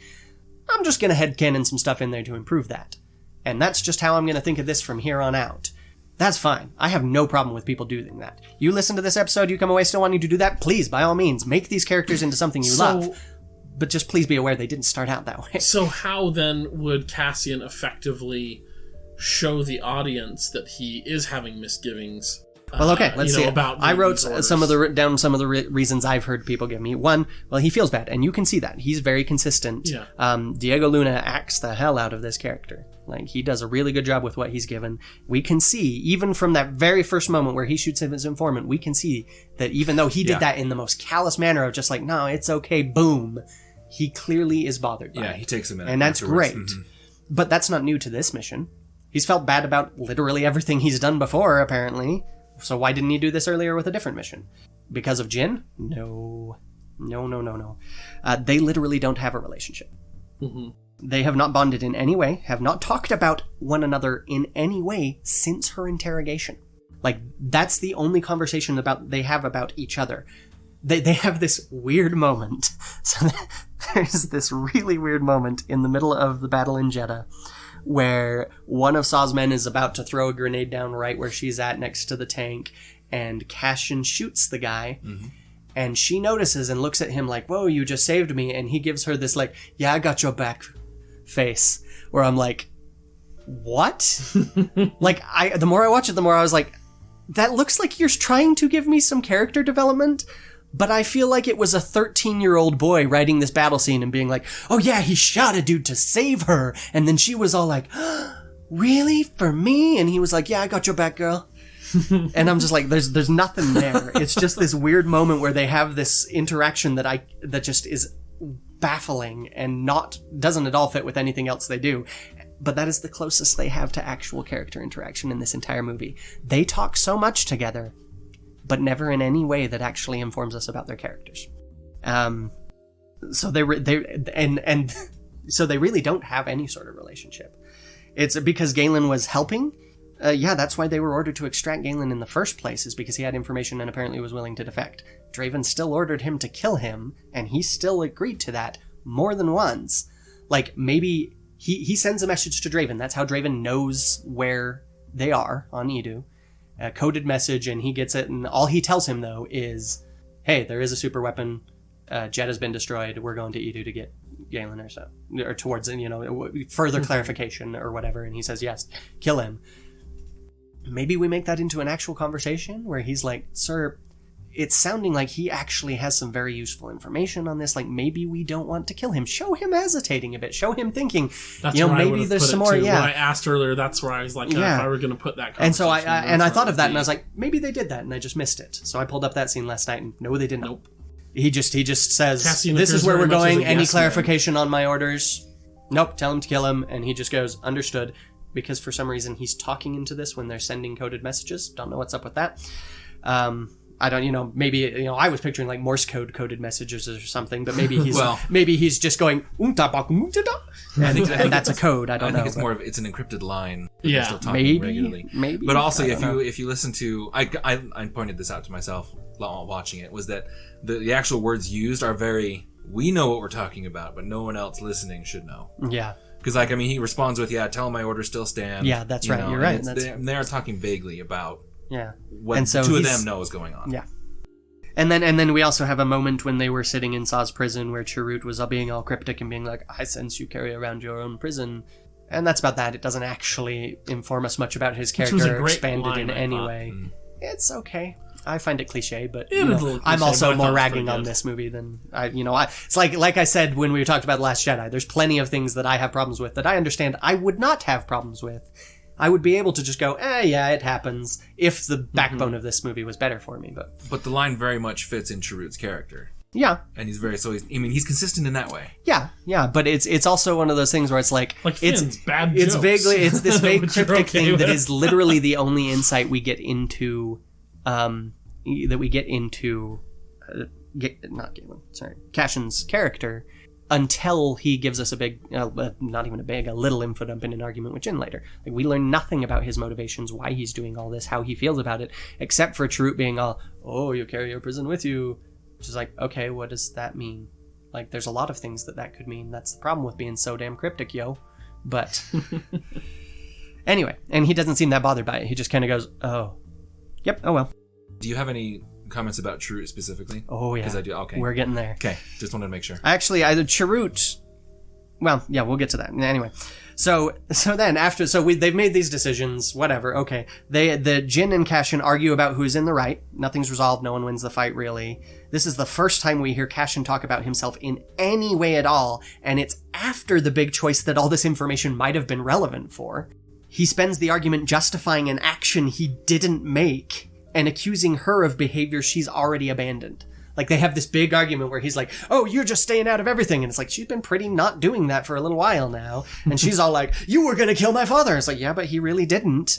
And granted, and that's the other problem with that action too, is like, oh, I'm not going to kill her. He's going to die anyway, of course. And she's still going to blame it on him, so I'm not sure why we didn't just have him kill Mads Mikkelsen, because that's a logical choice in any movie. If Mads Mikkelsen is around, he's probably a bad guy. We want Diego Luna to kill Mads Mikkelsen. Get on it, Diego. No, please don't. Anyway, so... Not Cassian killing Galen. We want Diego Luna. Yes. Whoa. So then, they reconcile, quote-unquote... Wait. The opinions expressed by Kyler are not exactly the opinions representative of No, not exactly, but close enough for Ross. Nope. Anyway, so they reconcile when he brings a bunch of nameless, unimportant dudes and says they did bad things because they believed in the cause. Well, that's new. Most of this never showed up in any of his behavior or dialogue before. We've never heard about anyone else doing this. We haven't really seen the rebellion being that sketchy. It's just sort of, no, totally, we've been bad guys. I mean, not so extremely bad that, we're good with Saw. There's this fine line that we're walking where Saw still doesn't find us extreme enough, but we're being pretty bad. We're kind of walking that. Just believe us. It's because Saw specifically targets innocents. Oh, does he? We've never seen that in this movie. Yeah, not in this movie, but yeah. No, I get that, but anyway, so they reconcile because... actually, there's a great scene between Mon Mothma and Saw Gerrera in Star Wars Rebels. Yeah, I'll get there someday. And it's quite good, and Mon Mothma kind of lays the smackdown on him about why he is no longer acceptable to the Rebels. I look forward to it, but... So, yeah. So basically, he comes in and he says, yeah, we've all done a lot of bad things for this because we believe in this cause, and if they're not going to follow this cause, we're going to go do it anyway, because chasing a sunk cost is always such a great thing to do. And Jin responds how she's not used to people sticking around, as though that was ever part of her character, and he responds, welcome home, as though her searching for a home was ever part of her character arc, or they've ever had any conversation to that effect at all. See, and it's also weirdly like, we're all like doe-eyed at each other. Like, It's weird. Every time they do that, I'm like, you do not have a relationship. Like, your last conversation was her shouting at you for planning to kill her father and lying to her, and you shouting at her for not getting involved in any of this and being such a slack off. Like, hey, girl. And now it's like, well, we're going to help you now. Oh. Like, I don't, And that's it. They're both done developing for the rest of the film, and we still have 50 minutes left to go in this movie. And now for your basic, obviously not every story has to be told in the same way or anything, but generally speaking, you want to have your character resolutions fall as close to the plot resolutions as you can, and that's part of what gives a movie real oomph, which is why Han shows up, blasts Darth Vader, he goes spinning away. Luke decides to use the Force, blasts the Death Star, all of it happens, bam, bam, bam, all together. That's why it's powerful. Very much not here, in that case at least. So, the big two are out of the way. Let's talk about K2SO. Big two. Oh. Yeah. K2? K2. This is going to hurt me. Chris, I know this. Yeah, no, I know it will. I'm sorry. Droid, who we have a reason... First, our very first thing is him explaining who he is in an awkward little info dump that makes no reason for anyone to be saying, but I could accept from a droid. But we have to have... For some reason, Cassian has to explain, there was an artifact of the reprogramming, and so he just says whatever comes into his circuits, as though we didn't already have C-3PO doing that all the time without any justification. Like, why do we even need that? He's chatty. I'm good. I don't need more than that. His motivation doesn't really have one. Okay, he's not one of the main characters, Just so that's Cassian. not His always, motivation is to follow Cassian. Yeah. He's really just here for comic relief. Yeah. He doesn't actually serve a purpose in this movie. As far as plot goes, you only need him or the pilot. You don't need both of them because they're both duplicating the whole information and getting information on the Imperials and sneaking in among the Imperials and stuff. They're both doing the same thing. We don't need both of them. He supposedly has an arc in that he grows to like Jin, the actress, not the drink. And you have this line at the end where she gives him a blaster, and he says, "Your actions are continually surprising," or something like that. Really?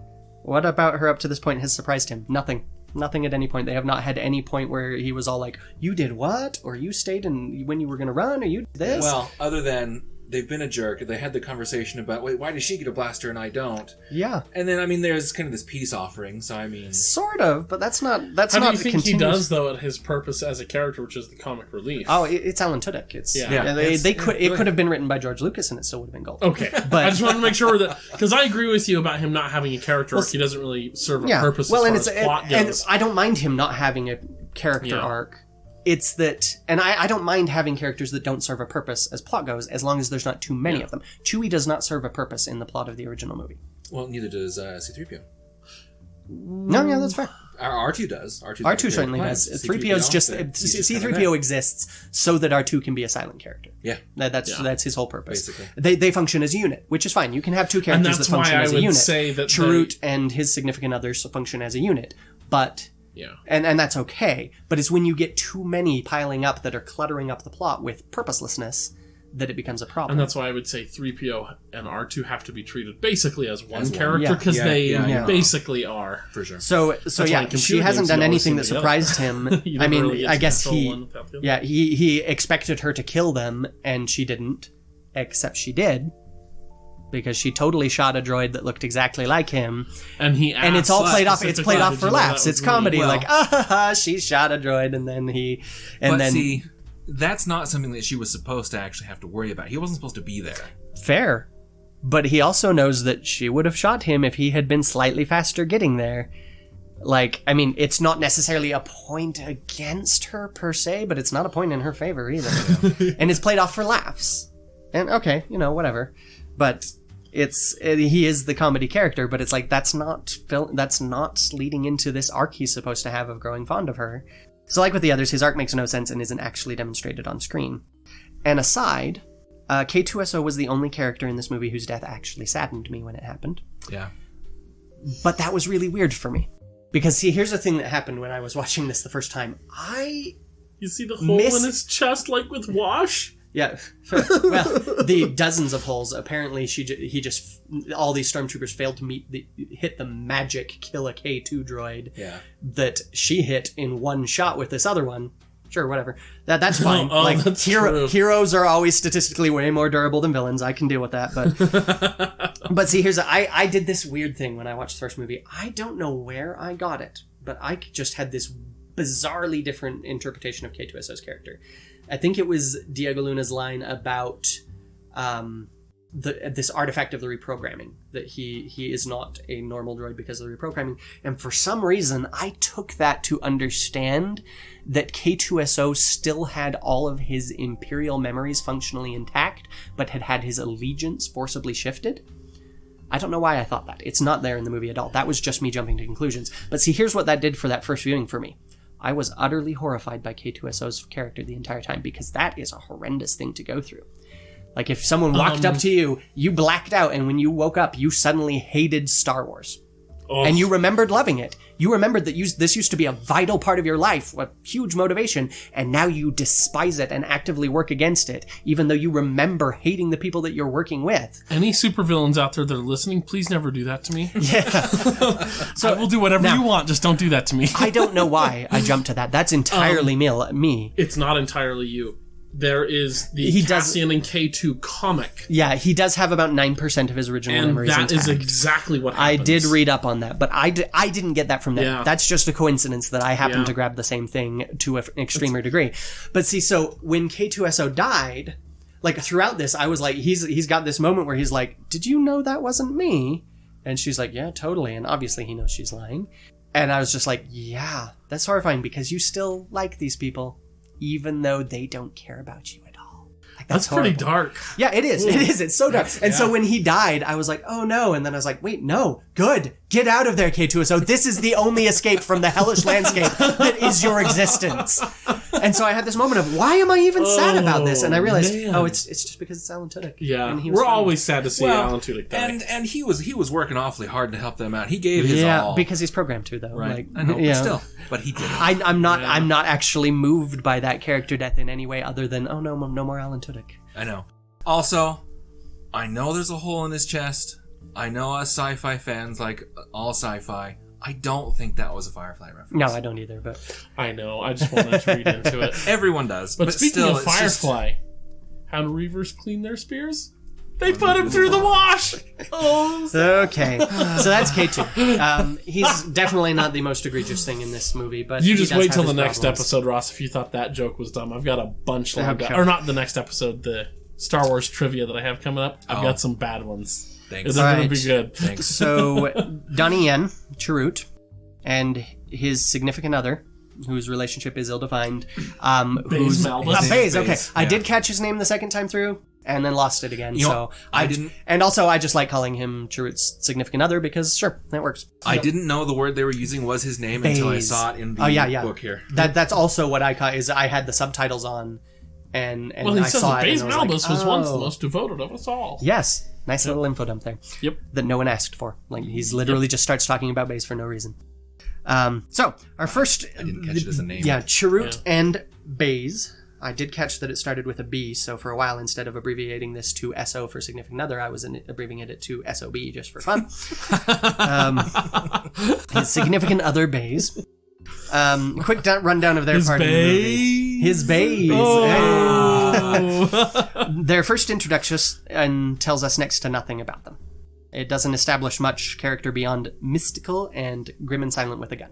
Mm-hmm. Which, okay, that's not a horrible start, but it's like they have all this conversation about kyber crystals that has nothing to do with either of them. Like, it's not filling in on character, it's not giving anything other than he uses the Force, guys. Then they show up again. No, they are the Guardians of the Wills. They're the Guardians of the Kyber Temple. There, which is Jeddah. Yeah, which they explain. Which tell me. Why like, I get him having the Force. I have no problem with him having a connection to the Force. But they said that they were guardians of the temple that we already know that's where they're getting the crystals, so they should know this stuff. Yeah, no, that's fine. But what does it have to do with anything? It's literally just him being all like, "I sensed your kyber crystal from far away," and her being like, "How are you doing that?" And him being like, "Well, you'd have to pay for that," and then that's that. Like, the conversation is not moving character arcs or plot forward. It's just, hey, by the way, there's these guys. Obviously, they're going to be important later. Yeah. And that's about it.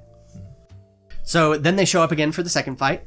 Why? We never really learn. They want to fight some Imperials. I don't need much excuse for that, to be honest.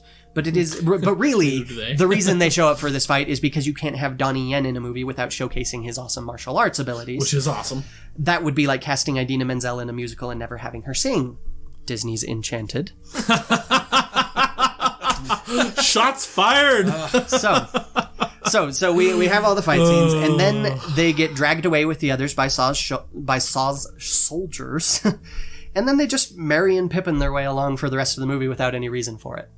Like, that's one of the things that irked me about Lord of the Rings, Fellowship of the Ring. Is like, I get they had to cut the whole conspiracy that it's like, we've been watching you, Frodo, we figured out what's going on, Sam's been telling us, so we have all been working to make sure you're not going anywhere alone. Like, it's amazing. It's wonderful. Friendship. Beautiful.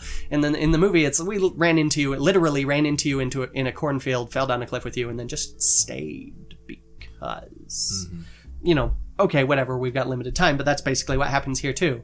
It's like, yeah, we get dragged along at the beginning, but then it's not like, hey, we don't want to fly to an Imperial installation on a creepy, stormy planet. Can you just drop us off on the way? They weren't even heading to Edo at the beginning of that flight. Like, he tells K2SO, set course for Edo. Right. So, and they don't have any objections. Why? Just because the Force wills it, I guess. Chirrut's going to go there and Baze is going to follow him.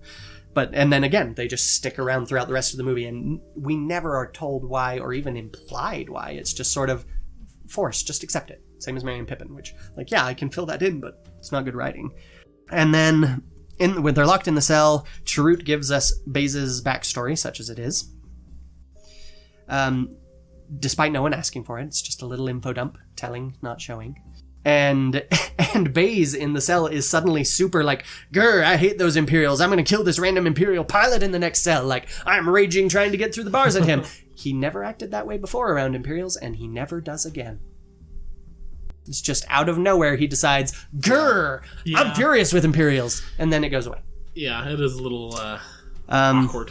So on Edo, Chirrut hints to Jin about what Cassian is going to do, thus kind of telegraphing that Cassian probably won't do it, because otherwise they wouldn't need to tell her in advance, because she'd find out when he killed her. Like, it was still a possibility, but it was, for me, I was watching it and I was like, oh, well, he's not going to do that now. That's pretty clear. Well, okay. And then what I thought was going to be an important line on Edo, I don't need luck, I have you. We'll get back to that in a second. Finally, they fight for a while on Scarif. Then they get cornered while trying to fulfill their part of the climactic video game puzzle. Chirrut has his big moment that everyone talked about. It's literally the least impressive thing he's done in this entire movie. Like, seriously, he took on 12 stormtroopers with nothing but a stick and is so unconcerned about it that he's just cracking jokes the entire time, despite being blind. Mm-hmm. Yeah. He gleans information on people just by being around them, including sensing a kyber crystal from afar and sensing pilot in the next cell over.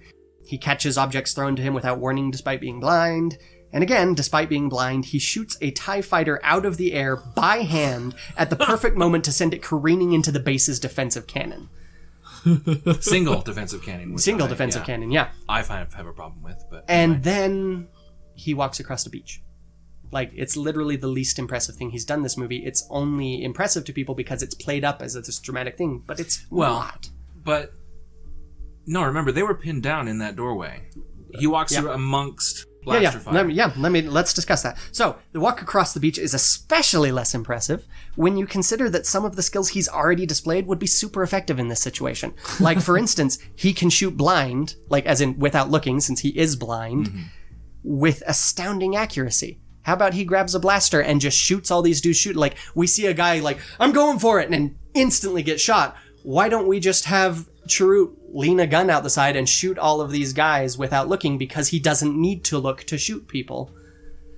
Or, hey, do you remember how he began his big impressive fight in Jeddah? Literally the first thing he did in that fight. He walks out, they stand there, it gets all tense, and then the very first thing he does is dodge blaster fire at close range. Oh, and that's not a one-time thing. He does it again on Scarif. When they're fighting, he dodges. He does it twice. Mm-hmm. So we literally know that this guy can shoot these people without them getting a chance to shoot him. He can dodge blaster fire, but I'm supposed to be impressed by the fact that he walked through it? Also, hey, guess who just ran through blaster fire without getting shot literally 2 scenes ago? Bodhi. Pilot. Yeah. He doesn't have a name. His name is Pilot, and you'll never convince me otherwise. So. He says it to be fair, though, that seems... it's making me think of, like, the hyperspace bullet from episode 8. You know, it's kind of like, yeah, we've seen him do these things and we've never seen him do it again. I mean, unless we see episode 9 filled with hyperspace well, that's the thing. No, we bullets, do see him do it again. He dodges blaster fire on more than one occasion. Like, we've seen him shoot blind on several. He does that again on Scarif. He's done both of these things repeatedly. It's consistent. It should have been good writing, but no, he doesn't. Anyway. So, before we move off of, are we moving off of Chirrut? No. We're working on both of these. So then Baze just sits and watches him walk out. Like he does on later viewing. I was like, oh, okay, so he's at least getting out to try and shoot and conveniently also doesn't get shot. And Ed shouts for Chirrut to come back, but it's like he watches him walk. Donnie gets exploded up because apparently the Force is kind of a dick and doesn't care about him anymore at this point. After he's filled his purpose. And Baze suddenly remembers that protecting this guy is literally his sole motivation in this movie. Mm-hmm. Like, I don't need luck. I have you. And then all of a sudden he's like, that's why he panics there. It's not because Chirrut's dying. It's because, oh crap, this was my only purpose in this movie and I didn't do it. You had one job, Baze. Yeah. So he gets upset and goes and kills a bunch of guys pointlessly because they were always going to die. Everyone here is going to die anyway. And that's the end for the two of them. So there were two things. One with Baze I'll start with Baze. So we've just had all this fire. We had like the one guy that was going to go try and flip the switch the first time. Mm-hmm. Gets shot as soon as he pops up around that corner. Mm-hmm. Right? Yep. Chirrut does not. Okay, that's fine. Force things, for sure. Baze wanders out, not very fast. Has his moment with Chirrut. Takes a minute. Even has a longing, like a sad look kind of off to the horizon. Apparently the Force really wanted them to have a dying moment. Yeah, because then the next thing even though it didn't care about Donnie surviving. Yeah. The next thing you see of Baze is those Death Troopers are still right there. Yep. Right? And still then they start coming up. You can see blaster fire behind them while they're having their dying conversation. They just kind of ignore and he walks over there. The big guy with the gun for a that actually is supposed to have significance. So, yeah, let's get in. So, beyond everything I just... Oh, sorry, I also want to talk about Chirrut. Go ahead. The only thing I don't like about Chirrut is the questions it brings up about what is or isn't a Jedi. Mm-hmm. Okay? So, we're told he's not a Jedi. He's just a monk that was at the temple. Mm-hmm. Obviously, he's very in tune with the Force. Yes. Sensing Bodhi, sensing the Kyber crystals, dodging bullets. I'm sorry, to sensing who? Stop it. Pilot. His name is Pilot. His name is Bodhi. It says it in the film, so it's canon, Christopher. No, I'm pretty sure. Hey, are you the pilot? Are you the pilot? Yeah, I'm Pilot. I'm a pilot. I'm a pilot. I'm a pilot. And then he literally says it like 3 times. Then later he says, I'm Bodhi. I did not catch his name the first time through. I did not catch his name the second time through. He is Pilot. I caught it the first time. Good for you. So that's what we're going off of, Chris. Anyway. I'm speaking. Okay, go ahead. I'm going to get Ross I will totally pretend that that's his name. I know. Now I forgot even where I was going. I apologize. Chirrut's Force sensitive. Right. And so it brings up questions about what is or isn't a Jedi. We know, well, that's right. He senses Bodhi in the prison. He does all the crazy, Force things that the only explanation we can have is that he's using the Force. Mm-hmm. Doesn't have a lightsaber. So he doesn't move things with his mind. Apparently that's the line. He doesn't move things? No, he doesn't. That's pretty important because that would have been the easiest solution among all the possible solutions. Yeah, flip the switch from inside the ship. That's right. Yeah. That's why they left it out and kind of forgot that they'd already given him abilities that would solve that situation. Yeah, well, that's interesting though because in the lead up to Rogue One, they did a panel somewhere. I can't remember if it was like Star Wars Celebration or San Diego Comic-Con, something like that. But there was a panel with the cast before the movie came out. Mm-hmm. It's the one where Baze, I can't remember the guy who plays Baze, the actor, he let slip that both he and Chirrut were going to die in the movie. And they were like, well, it's out now anyway. But in that same, I wish I could remember where it was at. But they specifically state that Donnie Yen's character, Chirrut, is not a Force user. And yet, then they specifically said that he's not a Force user, and yet in the movie, he's doing things that really can only be explained by him having the Force, or using the Force. That sounds like they were just lying to mislead people. Yeah, and it could be that, but... Because he straight up says the Force moves darkly around someone that's about to kill. Yeah. He's talking He's literally saying, I am the Force and the Force is with me. Like, yeah. He's got this whole And that's why, kind of like Chris has said, where you just headcanon things to just make it simple. I headcanon that he can use the Force. He's just never been trained in using the Force because he grew up. He was a devotee in the Empire. Yeah. But at the same time, the Jedi recruited Force-sensitive people at a young age, and he was a guardian of the wills. But so it's weird, in my head canon, it's just whatever. You just barely missed the cutoff or whatever. And I have a very specific reason why I have a problem with that. So the biggest problem of the two of them, beyond everything I just griped over... Oh, also there's a moment where Baze is like, good luck, little sister, or something to Jyn. And I'm like, have you... Yeah. ever spoken to each other? They were randomly close, yeah. I'm literally certain. Actually, I looked for it on the second watch through. Nope, they never spoke to each other. Not really. Anyway, so now Chirrut has no character arc, and that's okay.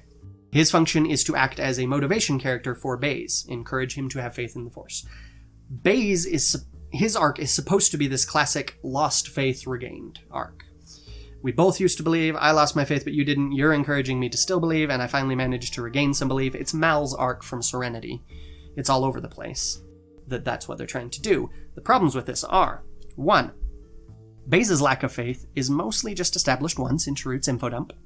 It never comes up in his interactions with anyone else, because he doesn't have any interactions of any significance with anyone but Chirrut, or even really come up again with Chirrut. Like, they don't argue about this, they don't debate back and forth. I mean, you kind of get some hints of it in his behavior of just like, well, good luck. But even then, Chirrut doesn't respond, I don't need luck, I have the Force. He responds, I don't need luck, I have you. Like, that's hardly a solid foundation for a character arc. 2, nothing is actually changed by him supposedly regaining his faith. He doesn't grow, he doesn't do anything new, he just kills some dudes that we don't... That's why they don't hit him there. It's because he's also chanting, I am the Force and the Force is with me, and the Force wants him to regain his faith, apparently. But why? He kills some dudes that we don't care about who would have died anyway, and then dies himself, even though he would have died anyway. He doesn't even save the other soldiers that were with him that we see. He just dies. It's supposed to be significant that he's chanting and walking and doesn't get hit like Chirrut, but it accomplishes nothing. At least Chirrut did something of import, even if it was forced. And imagine something similar with Mal from Serenity or Indiana Jones from Last Crusade, where, his dad, Indy's dad has been telling him, like, you have to believe in everything, you have to believe. And at the end, he gets shot, and Indy's like, I do believe. Here, have the goblet. He doesn't actually have to do anything with that belief. He doesn't have to face any trials or grow in any way. He just gives him this. It's like, I believe now. Cool. Or Mal at the end being all like, yeah, I do believe in that, to the operative. And then the operative kills him. They kill each other, and he doesn't actually accomplish his mission or anything of import. Like, what? And 3, Baze's lack of faith in the Force looks pretty foolish with Donnie constantly using the Force in pretty darn spectacular ways. Why is he suddenly convinced by Donnie walking across the beach? Because Donnie died? Shouldn't that further undermine his faith? Like, I'm pretty sure my headcanon here is that he's just in shock at the end, depressed and suicidal, not faith-filled, and that's why he just goes and dies. I honestly had not considered the whole, like, lost faith, regained it thing, and I always assumed it was just because he was sad and suicidal. Yeah. See, but end. But also, that's actually kind of consistent with the Star Wars universe itself. For some reason, everyone forgets about the Jedi in their lifetime. Right? They start calling it a hokey religion.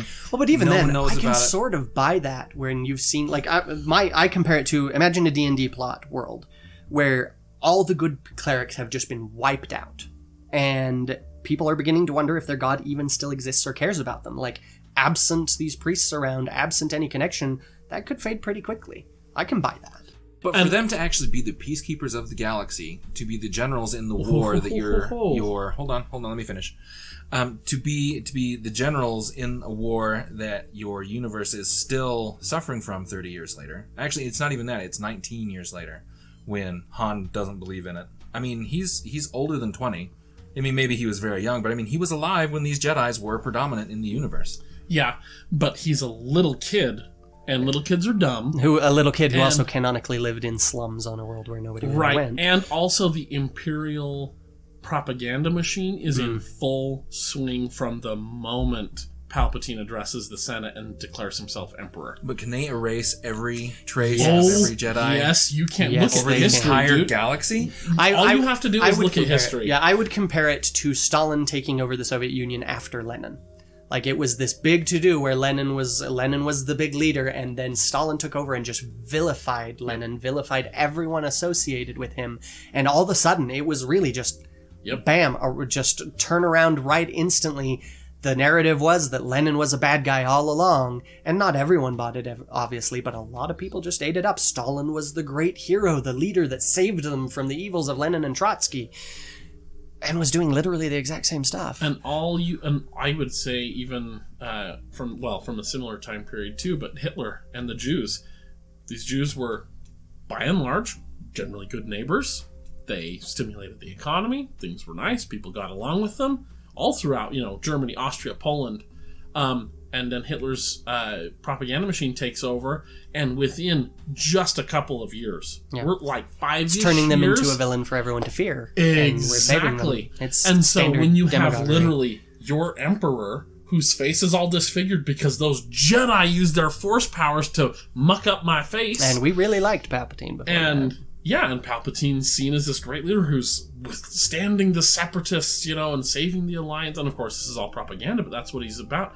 I don't see any problem with the Jedi by the time of the original trilogy being vilified. Even apart from that, I want to take this D&D world that I've just imagined here.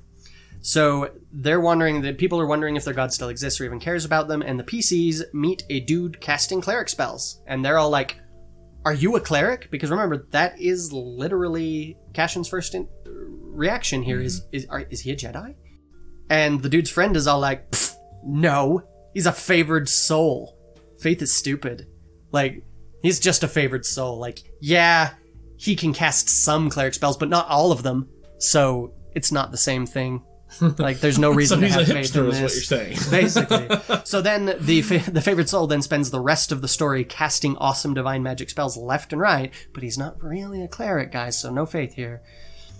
And then at the end, they're in a tight spot, and the favored soul casts protection from arrows and survives just long enough to do what he needed. And then his doubting friend is all, "Oh my gosh, you cast protection from arrows, and now you're dying. I totally believe now."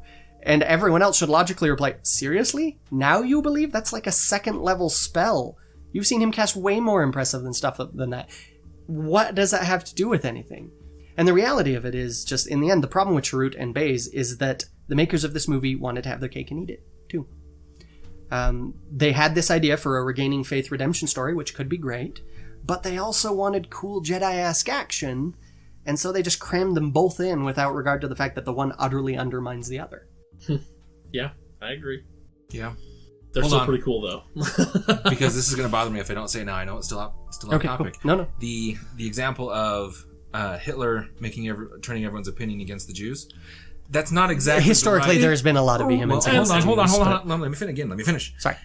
The argument there isn't that everyone just thought the Jedi were bad. I mean, that I can understand. It's like saying that Hitler made everyone not believe in Jews as a people over the course of 20 years. It's like saying Jews never existed. If he wiped all of them out, if he had succeeded in doing that, he could have. People don't believe in the Holocaust now. Granted, that took longer, but it also didn't have an active campaign against it. It's just the opposite. It's had an active campaign to let's remember this. We can't forget this, and rightly so. Yeah, I don't think, and especially where by the time, let's use Luke as a good example of this, right? Because Luke is literally born the day the Empire starts, right? He is day one Empire. Luke, by the time you meet him in episode 4, is unsure of even general details about the Jedi. He knows that they were supposedly the good guys, maybe, and that they had magic. Granted, his uncle's probably been actively shielding from him from any information about them. But you take any kids that are grown up on any sort of civilized world where there's public education funded by the Empire. Is there for him? No, not anyway, for Luke. But I'm saying if you take, fair. if your kid's on Coruscant, or your kid's on Alderaan, or your kid's wherever, right, growing up in the Imperial public education system, they're going to be taught either that the Jedi didn't exist and that they were legends, and actually, if you read some of the comics and books and stuff like that, this is the message of Imperial propaganda. There were a group of people called the Jedi who claimed to have magic, but it was all smoke and mirrors that they used to trick people and grift people out of money and take control of the Empire and tried to overthrow it. Take control of the Republic and overthrow it. But they didn't actually have any powers, and it was all smoke and mirrors, and they were a bunch of dishonest people. That's the message. Because really, Vader is mostly a legend, and so right, and so and nobody knows shadowy figure that people have heard about, but they don't know anything about him. Which is why Mahdi sasses Vader, because he doesn't actually believe in the Force. Mm-hmm. And then Vader chokes him and is like, "You sure you don't believe in this?"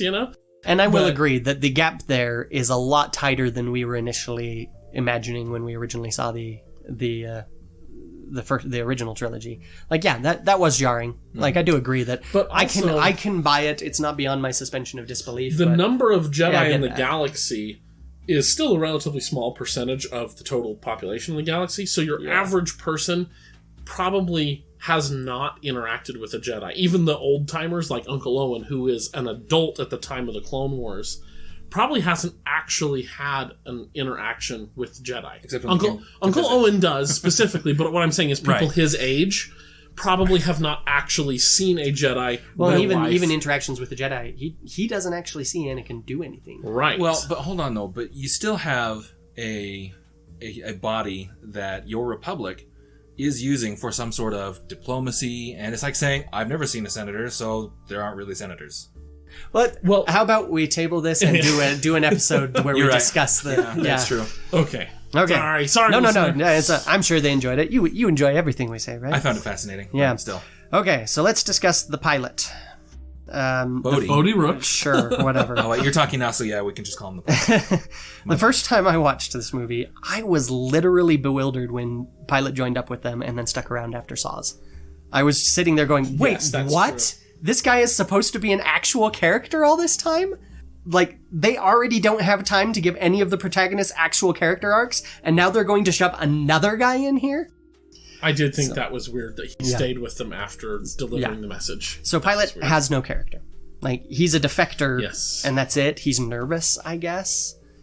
His motivation is nothing really. He has like a weird stutter when he talks. That's like his most... No, I know, but it's like the most defining feature of his character. Fair. He gives us this brief bit about him being inspired by Galen and making things right again, but it's another telling instead of showing. Like, we don't see that. We have no idea what's going on with him.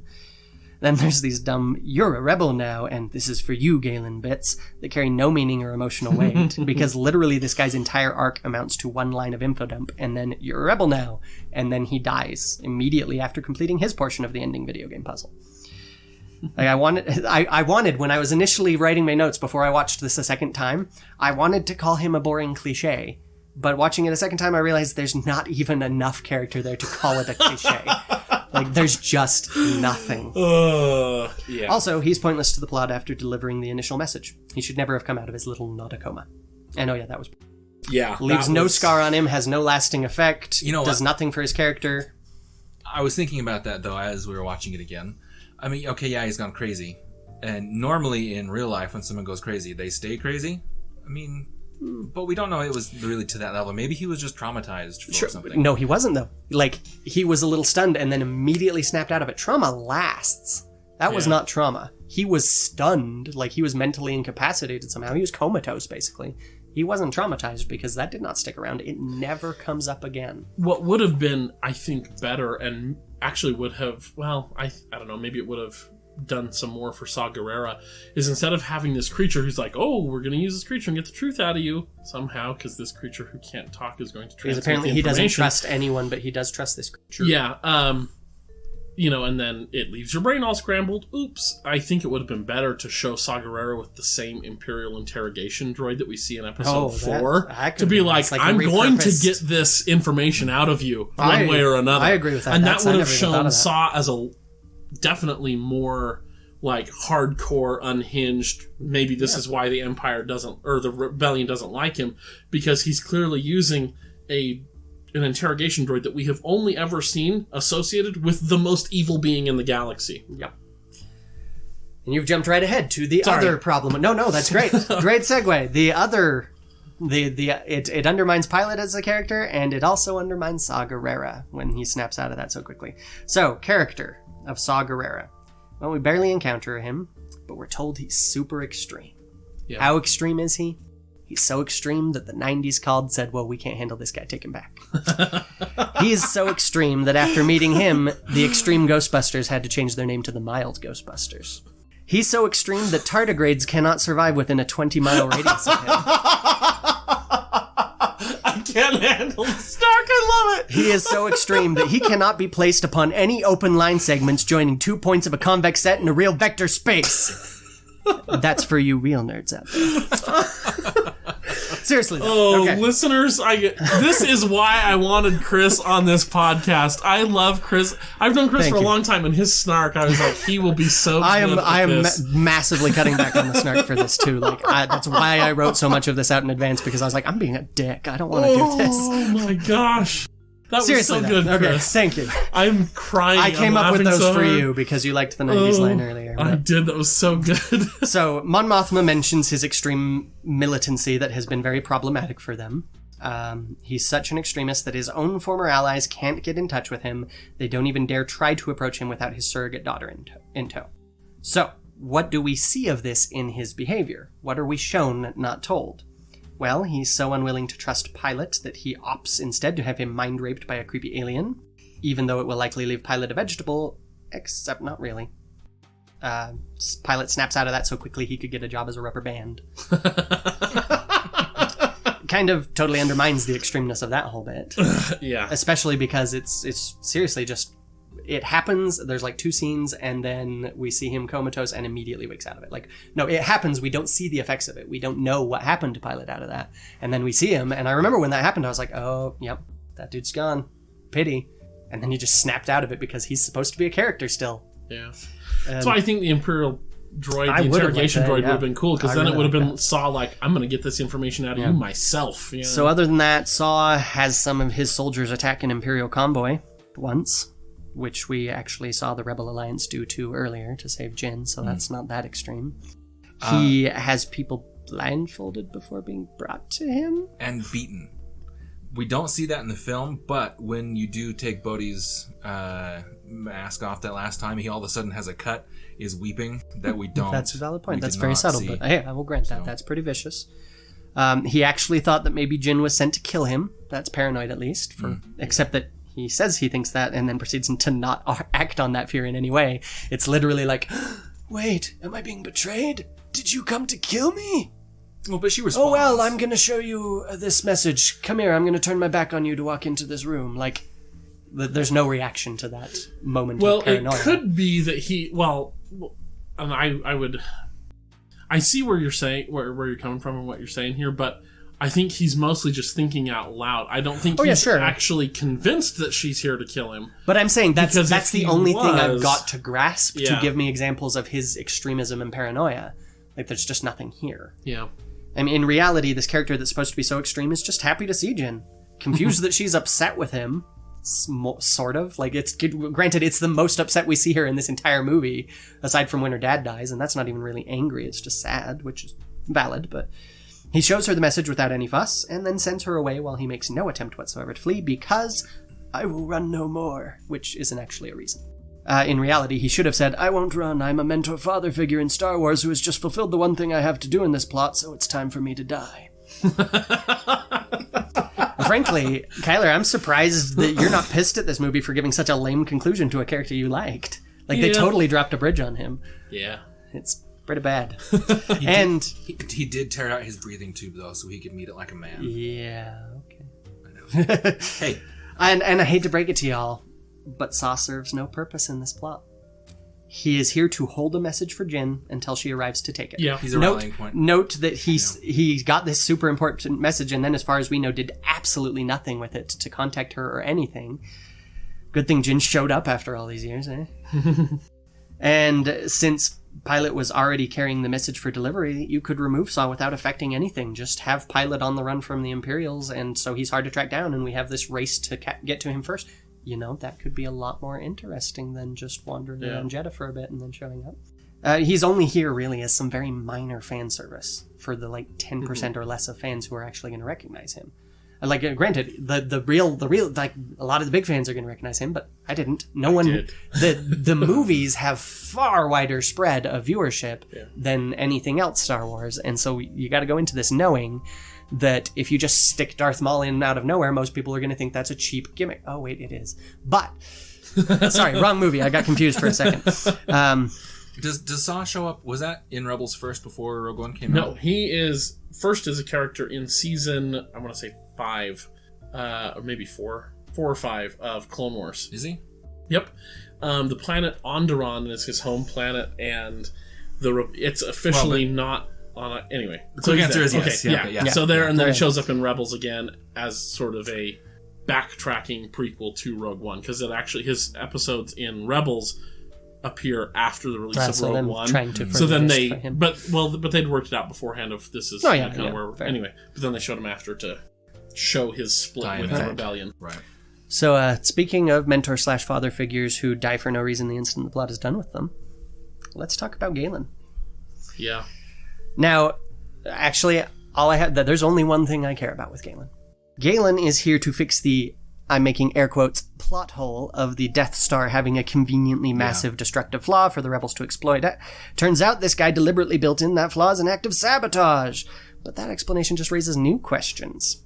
Like I said, I don't care about his character. I don't care about his motivations. All I want to know is why the cuss his message didn't read like this. Saw. The Empire has finished the Death Star. It's a giant space station with power to destroy entire planets. I built a secret weakness into it. Looking at the Death Star, you'll see a line of landing bays around around its equator. That's longitude 0. Run a vertical line straight through the center of the crater on the station. That's latitude 0. Now at longitude this and latitude that, there's an open exhaust port at the end of a trench. Toss a few proton torpedoes in there and the whole thing is done for. Yep. Well, that didn't take too long at all, did it? I was going to do this big, slow, melodramatic build and follow it up with a message to my daughter before sending you all on a super dangerous mission to retrieve all the plans for the Death Star, but this was way more effective. Yeah. Well, and he only pointed them in the right direction. They still had to go over the plans to find out what he was talking about. But they don't need it. Like, if you watch episode 4, all they tell the pilots in their debriefing is, hey, there's a trench with an open exhaust port at the end of it. This is where to find it. Toss some torpedoes down. They don't need to know how it works. They don't need to know any of that. All they need to know is this is the location of the flaw and how to exploit it. Right, and Galen said that you had to look at the reactors and the plans to see where the exhaust port was. Why didn't he know? Well, he could have. No, like what you're saying. Oh, okay. He could have. So, but like in the universe of the story, yeah. So I have heard some people try and be like, well, but he wasn't the manager over the whole project, couldn't trust him for that, so they didn't give him access to that. But I'm like, so he was so super vitally important to the work that Krennic tracked him down in hiding and then personally came to conscript / enslave him into the work, but not so important that he had to be allowed access to the vast majority of the project. But he was high enough ranked on the project that he gave it, he's the one who gave it its freaking name. Those people are just flat out wrong. Yep.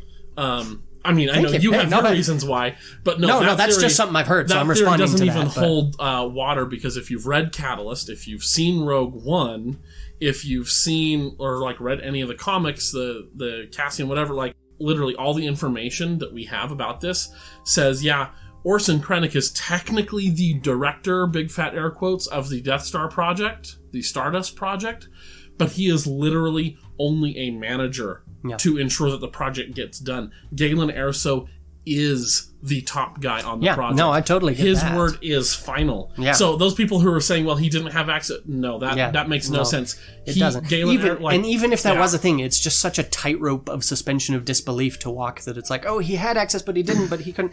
And really the problem is just that this would have made a great short story. Yeah. Like a little short story about the guy who sabotaged the Death Star, didn't get a chance to tell anyone, and that's that. Like, that's why he didn't tell anyone, because he didn't get a chance. He got killed by the Empire before that. And that's actually the only reason that it was left uncovered, is because Galen Erso is the guy in charge, so all he had to do is say, well, we need this port uncovered here, if anybody even bothered to ask. Yeah, and that's they in Catalyst, isn't it? Yeah, and so all he would have had to say is, no, we need it that way, and everyone would have gone, okay, Galen said so. So we're trying to fix a plot hole, and in doing it, we just introduce a new one. Also, if someone deliberately built in this weakness to justify the whole blow it up with a couple of torpedoes from a tiny fighter thing, then why was the Alliance able to do the exact same thing with the second Death Star a few years later? Who built that weakness in, huh?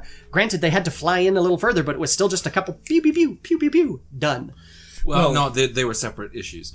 The first Death Star, it did actually seal off that exhaust port, which did actually... No, but that's what I'm saying, though. They could still blow it up. You mean the second Death Star sealed off? So No, second Death Star, they attacked the reactor itself. They float into the center of it and hit the reactor. But with the first Death Star, they did just seal off that port, meaning the exhaust had nowhere to go, causing the chain reaction back down the line. Okay, so he built the chain reaction going up. Right. But... Yeah, and that's why they had to do it on the second Death Star. They had to get in. Yeah. Well, see, and that's what I kind of figured watching it the first time. Well, but I'm like, why did they leave such access to it then? If they already know the reactor's the weak point... Let's just leave a bunch of Well, stuff. but they say unfinished, that, though. so. They actually say that in the dialogue in episode 6, that it's unfinished. That's why we have to do it before it gets finished, because the Emperor has fixed the problem from the first one. Okay, I grant that. I will withdraw that as being a plot hole then. Hey, we convinced Chris of something. Yeah! That high five stuff. Let's try again. There we go. So, and then this is a little thing that just irritated me, the hammering the Stardust thing. Like, it's like literally the very first scene with them, he's like, my Stardust, and then he calls her that again, and I was like, okay, so that it's going to be important that you call her that later. But then they just kept hitting it where it's just like, Stardust, hey, do you guys remember that he calls her Stardust? We want you to remember that he calls her Stardust. It's really super important. Like, of all the things that we're going to repeat to make sure you understand them in this, that all the things we're skipping over, we're going to repeat this because it's so vitally important to the plot that it's codenamed Stardust? No, it's not. Like, that serves no plot purpose. It could just have easily have been Death Star plans in the computer. Bam, good, we're done. It's just to try, I think it's some cheesy attempt to try and be like, oh, it's reconciling them because he named his project, he named the most destructive super weapon in history after his daughter. How thoughtful. That's the only thing I can think of is that they're trying to do there, and it's like she has no conflict between her father at that point. It's like she had none to begin with. She immediately hopped on board with his plan as soon as she got a message from him, and then there's no conflict between her and him after that. She's just totally on board with his plans. So there is no need of resolution there, and yet they hammer that so much through this movie for that moment, and it means nothing. Oh, and one more little thing, not actually about Galen per se. It was just a moment that I laughed at. That his message says something along the lines of, after a while I knew that you were either dead or so well hidden that the Empire would never find you. Well, apparently the Empire is so inept that they couldn't find her when she was literally in their custody for who knows how long. So Galen never really needed to worry at all. But somehow the rebels were able to find out who she was and get her. I don't know how they did that, but sure, okay, whatever. So, speaking of mentor figures that die, needlessly, Mommy Urso, I don't remember her name. Don't care. Lyra. Mommy Urso walks out on an obvious suicide mission to kill Krennic, despite the fact that it almost certainly won't stop the dumb black stormtroopers from still taking her. That sounded racist. The dumb stormtroopers dressed in black from still taking her husband in. Knowing that by doing so, I should have read these out loud beforehand, but she knows the entire time that by doing this, she is effectively orphaning her daughter. Like, I don't know about you guys, but if I was Galen and I just sent my wife and child away for their safety, and then my wife freaking abandoned our child, even if she knows that Saw is not the most stable person to leave a child with. That is not better. Freaking abandon our child to die pointlessly in an effort that did nothing to save me and just got her killed for no reason, because like these guys aren't going to take him in even if Krennic dies. Like, why? I would divorce her even though she was already dead. But like, would they have taken him if Krennic died? Why not? Well, because Krennic was the one pushing for him to actually work on the project. Yeah, but they still knew that Galen is integral to finishing this project. I mean, I assume that Krennic has made some mention of this. I mean, maybe there's a chance he won't, but it's pretty slim. Even if she kills Krennic, she knows she's going to die instantly, and she's leaving her husband with a bunch of stormtroopers that... Well, I would just think that someone like Tarkin, with Krennic out of the way, would just erase everything that he had done as much as he could. No, because Tarkin... The Death Star still needs to be finished, though. Death Star still needs to be finished. If Krennic dies, that's just going to fall to someone else who's going to have a ton of pressure from the Emperor personally to get it done. Wasn't that something in Catalyst where Galen was kind of Krennic's ace in the hole that he was trying to kind of not really make people realize was so important? Yeah, Galen was Krennic's... And maybe. Yeah. But again, if that's the case, it's not in this movie. Yeah. So... but hey, we know why it really happened. She's a parent figure in Star Wars who had already fulfilled her purpose. Or rather, never had so one what you're in the saying first is place. You need to find out if you're a parent in Star Wars. Find out what your purpose is and then just never do it so that you can live a long and healthy life. No, not in her case, I wouldn't save her because she never had a purpose in the first place. Like, her death doesn't even provide her husband or her daughter with any freaking motivation. It never comes up again. Like, she's just never brought up. Like, ouch. Poor Mommy Urso never mattered to. I was also like, my only complaint with her was that she was dressed like a Jedi, and so you think she's a Jedi. Gives the kyber crystal to Jin. Huh. She's not. Fair enough. Nope. She was a geologist. That's why she had kyber. Yep.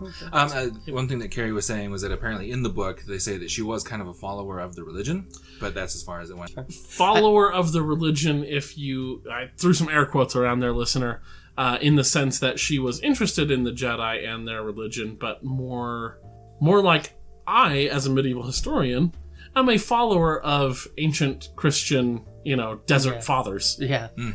I'm interested in them. I've read some of their stuff. I don't necessarily practice or believe That's fair. what they believe. Also, that kyber crystal necklace, no point to it. Yeah. That entire movie, like, she gives it to her as though this is going to be some important thing, and it never is. It's just there. Okay, so next on my list is Admiral Radish, is what I've been calling him. Radus, I assume. Radus. They named after him. Okay. I'm not sure why the Resistance named their flagship after one of the dumbest leaders in Rebel history, but we'll get to his failings later. We're going to jump to Leia. Inspired by Winston Churchill. That's fair. He was not the military leader. That's fair. But why was Leia in the middle of the battle at Scarif? Yeah, right. The last thing we heard was that Bail Organa was going to send her to look for Obi-Wan, and then for some reason she accompanied Radish into a freaking battle instead? Mm-hmm. Like, just, nope. Well, they weren't even really accompanying. They were in the cargo, in the docking they bay. docked in with the ship, like, why? No. Like, and also, like, you gotta remember, too, that they intercepted Imperial transmission saying, hey, there's an attack going up on Scarif, and Radish, like, before the guy that intercepted these even had a chance to get Mon Mothma, Radish is gone. Yeah, he's already out there. And somehow he scooped up Leia along the... Like, wow, that was a narrow window. I mean, again, it's me filling in the plot holes on my own, but let's just say that the Tantive was already in that docking bay for whatever reason. Things started happening and they had to move out quicker than... She's got a mission to fulfill, though. Like, why did she... Yeah, it's... Anyway. They just shouldn't have had that bit with Bail Organa being like, oh, I'll send her on this mission. Yeah. That's just trying to show why she's seeking out Obi-Wan. But even then, I'm like, it's a little bit of a stretch for me. Oh, that's actually on my list next. I kind of have a hard time believing that her best course of action after escaping from Scarif was, well, I guess I'll just get back to that mission my dad assigned me then.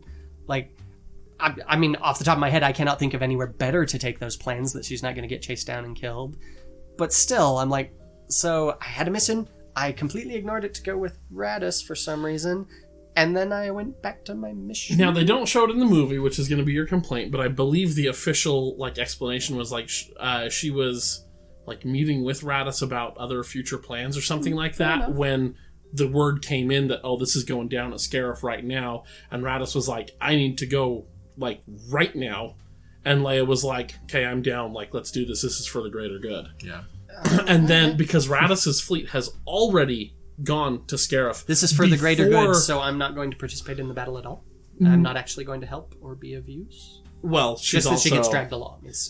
She gets dragged. Yeah, and she can't just go, well, I'm going to undive. We just boarded it. We just light sped in. I'm just going to light speed out now before they really snag onto any of us and get on with my mission because I can't light speed there from here. Oh wait, I do at the end. Well, yeah. but launching a ship like that in the middle of a battle isn't really the best idea. Maybe, but I mean, and they're not going to have a lot of time after because they warp in on top of that installation. Yeah, and then they fly a bunch of fighters without any of them getting even remotely damaged. But right down under the ship, like they clearly have a window to work with. They got the element of surprise. She could have gotten away from there. Fighters are a different story than a bigger ship like that, though. No, I agree with Chris. Though there was enough time before. Because they don't launch the fighters right away. It's I said, this is a very minor complaint for me. Like my main complaint is that she's there in the first place, but it just feels a little weird to me that she just went. I'm like, was Tatooine really your best option there after that? I mean, maybe it was. I don't know. I don't have an alternate, so it's not that. Like I said, it's not that big a deal for me. But okay, I think it was probably more of a put your foot on the gas now because we got to get away and. Boom. Okay, we're at Tatooine. Okay, where are we going to go next? Oh, shoot, they're right here on us. Sure. Yeah, I can buy that. I wonder how they tracked them through hyperspace. If that's not a thing that could happen. And granted, this one was made before The Last Jedi, so I'm not going to hold that against them. Vader is shown in Episode 5 to be calculating to say, okay, calculating based off of their trajectory. Right, and so it could have been that, and he's also in other books and stuff shown, okay, what was their fuel consumption? Okay, I don't mind the list him of possible places. There. It was just a little But speaking of Darth Vader, I don't mind the pun. First of all, that never bothered me. I thought it was a little much. It was a little much, but it didn't really bother me. I'm just like, yep, this is Anakin still. Well, I didn't even really get it as a pun when it was said in the theater. I mean, don't choke on your aspirations. I mean, how could you not? There's a pregnant pause there. Still. Anyway. I mean, it's... he's in the middle of choking someone, which he always does. You can almost see Vader at the end going, you see what I did there? Like... I'm personally not really fond of the way he's just sort of tacked onto this movie for fan service. Like, he doesn't serve a purpose in the plot. It's just that he shows up in the middle to remind people, oh, Vader, geek out nerds. Yeah. And then he shows up at the end to be super awesome for a bit because we know he has to be chasing them, but, like, he doesn't do anything for the plot. Yeah, that's true. The middle scene has, like, you could cut that out and not miss a beat in the movie. Honestly, I think that makes more sense than having... Well, no. Well, see, I will get to my discussion of what Vader could have been. I think the scene makes sense. It makes sense the credit goes to Vader to that doesn't bother me, yeah, but it's just that he's out of... I mean, I don't mind them counting on us knowing who Vader is. He's just really tacked on, is all. I think you could have deleted that entire scene and not missed a beat in the movie because this is all the scene is. Hey, Vader, do I still have my job? Am I still in charge? Yep. Okay, great. So he's in charge beforehand. Yeah, I think it was supposed to like give Krennic a sense of hope that wait, I can still make this right if I do this stuff, but I can totally buy him doing that anyway. Well, and Tarkin was already threatening his job. Mm-hmm. And so now that's Krennic going above Tarkin being like, hey... And I actually do like it for that. Job after? Sure. Yeah, I actually do like it for that. I'll talk about that when we get to Krennic, but yeah, like he's a bit tacked on. That's all. Like, and honestly, that's not the worst thing. Like, it's Star Wars. I'm okay with fan service that is not in service to the plot, as long as it does not damage the plot. So, Vader's final scene there. I love it so much. I will give them credit. This is the first time in my life that I have understood that Vader is scary. Like, he was never, because I always knew who he was. Oh, man. He's not just scary, he's terrifying. Even in the theater, when I was watching the first time and being like, oh, he's scary, the intensity of the entire sequence was massively undercut by the poor blocking and timing. Like, the dudes at the end of the hall just stand there doing nothing but tug on a door for so freaking long while Vader just leisurely makes his way down the corridor, able to grab the disc with the Force at any point but not doing anything about it. The jammed door is slightly open the whole time. The guy on the other side of the jammed door doesn't think to grab the plans and run until Vader is so close that he doesn't even need the Force to grab them. Like, he is literally stabbing the guy with the lightsaber when the other guy is grabbing the plans and running off. There's not a guy there until right there at the end. I was looking for that this last time. You see a bunch of people run by, but there's not actually someone standing there helping. So he doesn't shout to them and throw this at their heads? Like, even so. Sure, he should have done, but yeah. Well... this kind of comes back to what I was talking about, I think, in the Last Jedi episode, the difference between, like, a plot hole and just human mistakes. You know what I mean? Yeah, see, but I don't buy that as a human mistake. Like, even if it was so glaring that even in the theater, when I was like, whoa, this is intense, I was also going... What the heck is Vader doing? This makes no sense. See, and I agree. The first time watching it in the theater, I thought, okay, they need to understand that you're about to make a sacrifice for your cause. Hand it off to somebody else and then turn around and try to buy as much time as you can. So I get that. They should have handed it off sooner. But the more I've thought about this with Vader is, the Rebel fleet's been destroyed. They've crippled the capital ship. He knows he has all the time in the world. And so he doesn't. Well, he doesn't, but he might not have known that there was a ship in the hangar. You know, Why it's kind of hard to see. Why didn't he just blow up the ship? Why did he board this ship at all? To verify the plans. To verify the plans. That would be my guess. And so I'm just going, Vader, he's the master of evil. He loves killing people. This is what feeds his dark side. He's fixing the didn't see the body trope in films, right? If you don't see it, they're probably still alive, right? Yeah. So it's have the plans in your hand so you know they were destroyed, sort of thing. Fair enough, so with him taking his time and not force pulling the plans to himself, I could see him just being like, yeah, I'll get to you in a minute. I'm going to first kill your buddy. Personally, for me, it just makes Vader look like a little stupid or incompetent or like a deliberate traitor. Like, especially because in the next film, he immediately goes into it and is just... It's like after he let them get away once... And then I'm like, it was always a bit of a plot hole that was like, oh no, there's no life forms aboard. Don't shoot the life pod. But it's like, after watching this, that is even more glaring. But that's not Vader telling them not to shoot. Yeah. That's just an underling officer who's saying, why is that even a plan at all? Like, that's like, anyway. Why waste energy when there's nothing there? Honestly, the Vader thing wasn't a huge thing for me. It was just kind of like, I was in the theater the first time when I should be the most distracted by this movie going, what? Yes. And I refer our listeners to, if you haven't seen the Robot Chicken sketch of this, go to YouTube and look up Robot Chicken Vader Rogue One to see Vader dicking around too much. It's so funny. Okay. Director Krennic. Perhaps the most competently written character in this entire film. Did you say competent or incompetent? Competent. Okay. Yes. He is well written. Who is he? He is the worst kind of middle manager. The kind that lucked into a position that they don't actually have the skills for, so they're forced to bully and harass their underlings to get things done so that they can take credit, because they want to work their way up the corporate ladder, but everyone else knows that they'll never get promoted because they're not actually competent enough to get there, but maybe if they persist long enough, we'll be like, well, he has worked for it. And I know that everyone listening is currently picturing a manager they've worked for exactly like this guy. That's what's so great about Krennic. It's bam. It's almost cliche, but it's a solid, really believable one. Whoa. Naming names. Oh, I'll name names. And that behavior shows consistently in his actions, his dialogue, everywhere. He spends the entire film harassed, worried, angry, and frustrated, trying to keep up with everything that's going on, but never actually getting on top of any of it. He's got too many plates in the air. He's not capable of doing this. He's short-sighted, petty, and completely self-centered. Solidly, competently written. Yes. He's, like so many other characters, he's not very smart. The scene. Well, but that's exactly like that. And I was going to say, like, no, it fits his character, yeah. Which is why it works. I enjoyed the scene where he freaks out over Tarkin taking command of the Death Star with him was almost comical to me when I watched it in the theater. Like, I want a parody where Krennic is sitting in a bar complaining to the barkeeper droid, I just can't believe this. I've spent years essentially forcing people into slavery and threatening their families to get them to work to build this massively destructive superweapon like nothing the galaxy has ever seen. And then, just after we'd finished our first test fire on our own populated city filled with frickin' Imperial citizens, my boss took credit for all my work. I didn't even see it coming. Like, I can't even...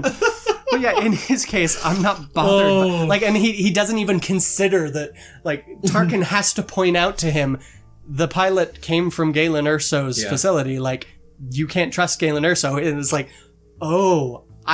he didn't look into where that pilot came from in the first, like, what?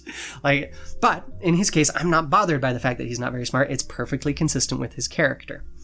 His motivations are clear and consistent throughout the movie. Everything about him ties together like it should. So you overall really like this guy. The only problem with Krennic is that there's no reason for him to exist.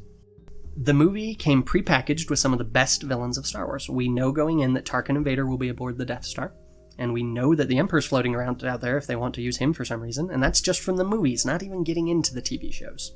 We already know and fear Tarkin and Vader, and Krennic does nothing throughout this movie that they couldn't have done, and they could have done it more competently, and it would have been more impressive when the good guys overcame it. So why waste time setting up characterization on a completely new villain when you already have two or more ready, both of whom you used in this movie anyway? Because I lied.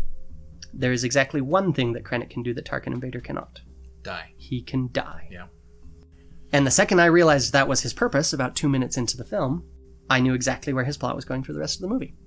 Personally, I think that Disney or whoever was too cowardly to give us a standalone Star Wars movie where the heroes died and all of the villains lived.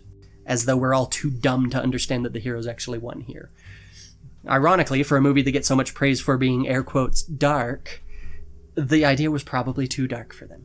So they gave us Krennic, a character who only exists for the sake of giving the bad guy a cliché, hoist on his own petard Disney villain death. See, and I wonder, though, this goes back to what we were talking about earlier about the reshoots, because Disney apparently looked at the original cut and said, we like this, but this is way too dark. You need to tone it down a bit. That's not what I read this week. Okay. Apparently, it would have been just a couple of months ago, the second guy they brought in, the second director, I forget his name, who only has a producer credit, was brought in because Disney saw and thought it was a mess, and he agreed. Well, whatever happened, like, at some point, someone said, well, let's have a villain we can kill. And he's really only there for that. Yeah. And it disappoints me that the character I like most in this entire movie is pointless. Like, and originally I was like, man, yeah, just cut him from the movie and have Vader and Tarkin do it. And then I realized, no, keep him. Keep him right up until that scene with Vader, and then have Vader kill him. And then have Vader be the primary villain for the rest of the movie. and have it be way more impressive when they overcome Vader instead of Krennic. You want me to be impressed with Chirrut's final moments? Have him die facing down Darth Vader himself. That would have been such a cool fight. Oh my gosh. Everyone. Oh my gosh. And yeah, he's going to get curb stomped, and it will be devastating. Yeah. Good. Good. This movie might have actually made me feel something if they did that. That would have been way cool. So, that's all the main characters and then some. But I still have other problems. These are all roughly the length as like, these should be a lot quicker. So there's massive amounts of info dumping in this movie. This movie tells us everything and shows us so very little. So background info on everything that happened off camera before the story began that we received through dialogue. Jin's criminal rap sheet, Pilot's decision to defect, Pilot's actual defection, history between Saw and the Alliance, K2SO's reprogramming, history of Jedha, explanation of kyber crystals in the Jedi Temple, explanation of the Guardians of the Wills or whatever they were, explanation of Chirrut's, of Baze's backstory such as we get, what happened between Jin and Saw off screen, why Jin doesn't fight, Pilot's history with Galen, Jin explaining the scene that just happened 2 scenes ago with Saw that we literally just watched to all the people around her. Cassian's entire history/motivation, which we get far too late and so very little of, and the introduction of all these other randos who apparently have done such bad things for the rebellion that we never saw. I hope no one listens to this on anything but normal speed. To quote Jenny Nicholson, wow, it's almost like everything interesting in Rogue One happened before Rogue One. Maybe we need a prequel. And then we get to the finale. I would watch that. Then we get to the finale on Scarif, where we stop talking about the past and get started with a whole lot of dull explanation of what's currently going on or needs to be going on. We get an explanation of the plan on Scarif. Nope, that's shot. Here's a new, more ridiculous plan on Scarif. Hey, let's call each other and remind each other that we need parts of this plan on Scarif done, guys. Explanation of the weird crane game. More explanation of what needs to be flipped, plugged, transmitted, when, and where. K2SO literally dies while telling Jin and Cassian where to go next. Like, that's his climactic final dialogue is... Climb up there, do this. You can do it, guys. Pilot dies after completing his one task, which was telling someone else a plan that the audience already heard. We heard K2SO formulate it, then we heard Cassian repeat it to Pilot, and then we hear Pilot repeat it to Radis. Like, holy cow, unnecessary repetition of dialogue. The reason this movie didn't have time to actually fit in any character development at all is because it used up almost all of its dialogue time with telling instead of showing info dumps and explanations. Like, I was floored when I watched this the second time, and I was like, surely, I missed some interactions between Cassian and Jin. They're together for a massive chunk of this movie. Surely they had some meaningful conversation at some point. Nope. It literally, every conversation they have is, oh, let me explain K2SO. Oh, let me explain Jedha. Oh, let me explain that. Like, every single one over and over and over again. You only get these tiny bits here and there when it's like, oh, it's time for the argument scene. Now we're going to give you all the information that we should have given you half an hour ago. And in smoother ways, we should have shown and not told. And then beyond all the info dumps, the plot is not the most smoothly crafted. The beginning jumps around between scenes and locations so rapidly that it's disorienting, especially since none of the locations are familiar to most viewers at all. Like, with that scene where Cassian kills his informant on that station, I was watching that and I'm like, why isn't this just on Coruscant or somewhere? Why not just give us a familiar setting so that we don't have to be going, wait, where are we? Ooh, this place looks neat. Well, and did they even actually point out that Vader's castle was on Mustafar? No. Yeah. So the one that you actually are familiar with, they didn't say that's where it was. Well, and yep. Yeah, I thought that was weird because they label every other planet but Mustafar. Yeah. Mm-hmm. Well, and especially in a movie that's so concerned with giving us Easter eggs and references, well, why not? Don't just set that scene with the informant on Cloud City. Let the geeks nerd out. And it's like they're trying to avoid, no, that'd be too much. It's like, yeah, really? Having the two guys, the guy that Obi-Wan chopped the arm off in the cantina on Tatooine randomly be on Jedha 2 days before right before Jedha's about to be destroyed, and it's too much giving us a familiar setting? Like, I don't know about that. It frequently halts the narrative to give us unsubtle Easter eggs or references, like when Bail Organa shows up and the conversation pauses and the music gets all significant even though his presence has no impact on the scene or significance to any of the characters involved. He's just there, so squee, you nerds. Which makes me laugh even more because I'm like, Mon Mothma's on screen. Ooh, yeah, they even brought back the actress that they had playing the deleted scenes from the prequels. And Bail's here. Cool, I guess. I mean, I love me some Jimmy Smits, but why am I supposed to be more excited over Bail Organa than Mon Mothma? Mon Mothma's at least from the original trilogy. You're expecting me to nerd out over Bail from the prequels? Yeah. Which, honestly, actually, I did a little bit, but it was a like, oh, really? We're tying in there. Yeah, cool. it was, and like I said, I love Jimmy Smits, but it is just this. Watching it the second time was just like, wow, that dragged on. Like, he just shows up and it gets all mysterious, and nobody's talking anymore for no reason. And this film also uses a lot of cheap little film tricks to mislead the audience, which is a pet peeve of mine. I do not like lying to the audience. For instance, when Cassian and the general dude, when he calls him back to give him the orders about killing, you get this lingering shot of her looking at them with this expression that's sort of vaguely like, what's going on, suspicious? It makes it look like she suspects what they're talking about. But then later it's completely clear that she had no suspicion whatsoever of that. She's floored when she gets that. And it's like that was just this cheap trick to introduce tension into a scene artificially. Where she's not feeling tense, there is no tension, so they just, well, we're gonna linger here, and it's an editing trick that makes it look creepy, but the story's not doing any of that, and it actually doesn't match up with the story. Same thing when Saw is talking to Pilot, and you get him breathing from his mask the first time, and his movements are all super jerky, and the music is freaking intense because he's breathing into a tube, guys. Whoa. It's like it's deliberate. They're using the music to make this seem like it's this scary thing when it's really not, and it doesn't even need to be. Like, Saw's reasonably intimidating on his own. Give him the droid, or heck, even just keep the mind-reading alien for whatever reason. Tentacle hentai is unsettling. Come on. Okay, so a lot of people praise the movie's action scenes, but, well, I have some problems with them, guys. No, of course you do. Quick breakdown of the action in this movie. Rebels breaking Jyn out, and then her turning on them. I've already complained about that. Fighting in Jeddah. So first, Saw's men attack the convoy, which Cassian and Jyn notice in advance but do nothing to avoid. And I'm like, okay, maybe, well, I guess they need to get to Saw's men, so maybe they're sticking around to try and talk to them, but then they flee right after.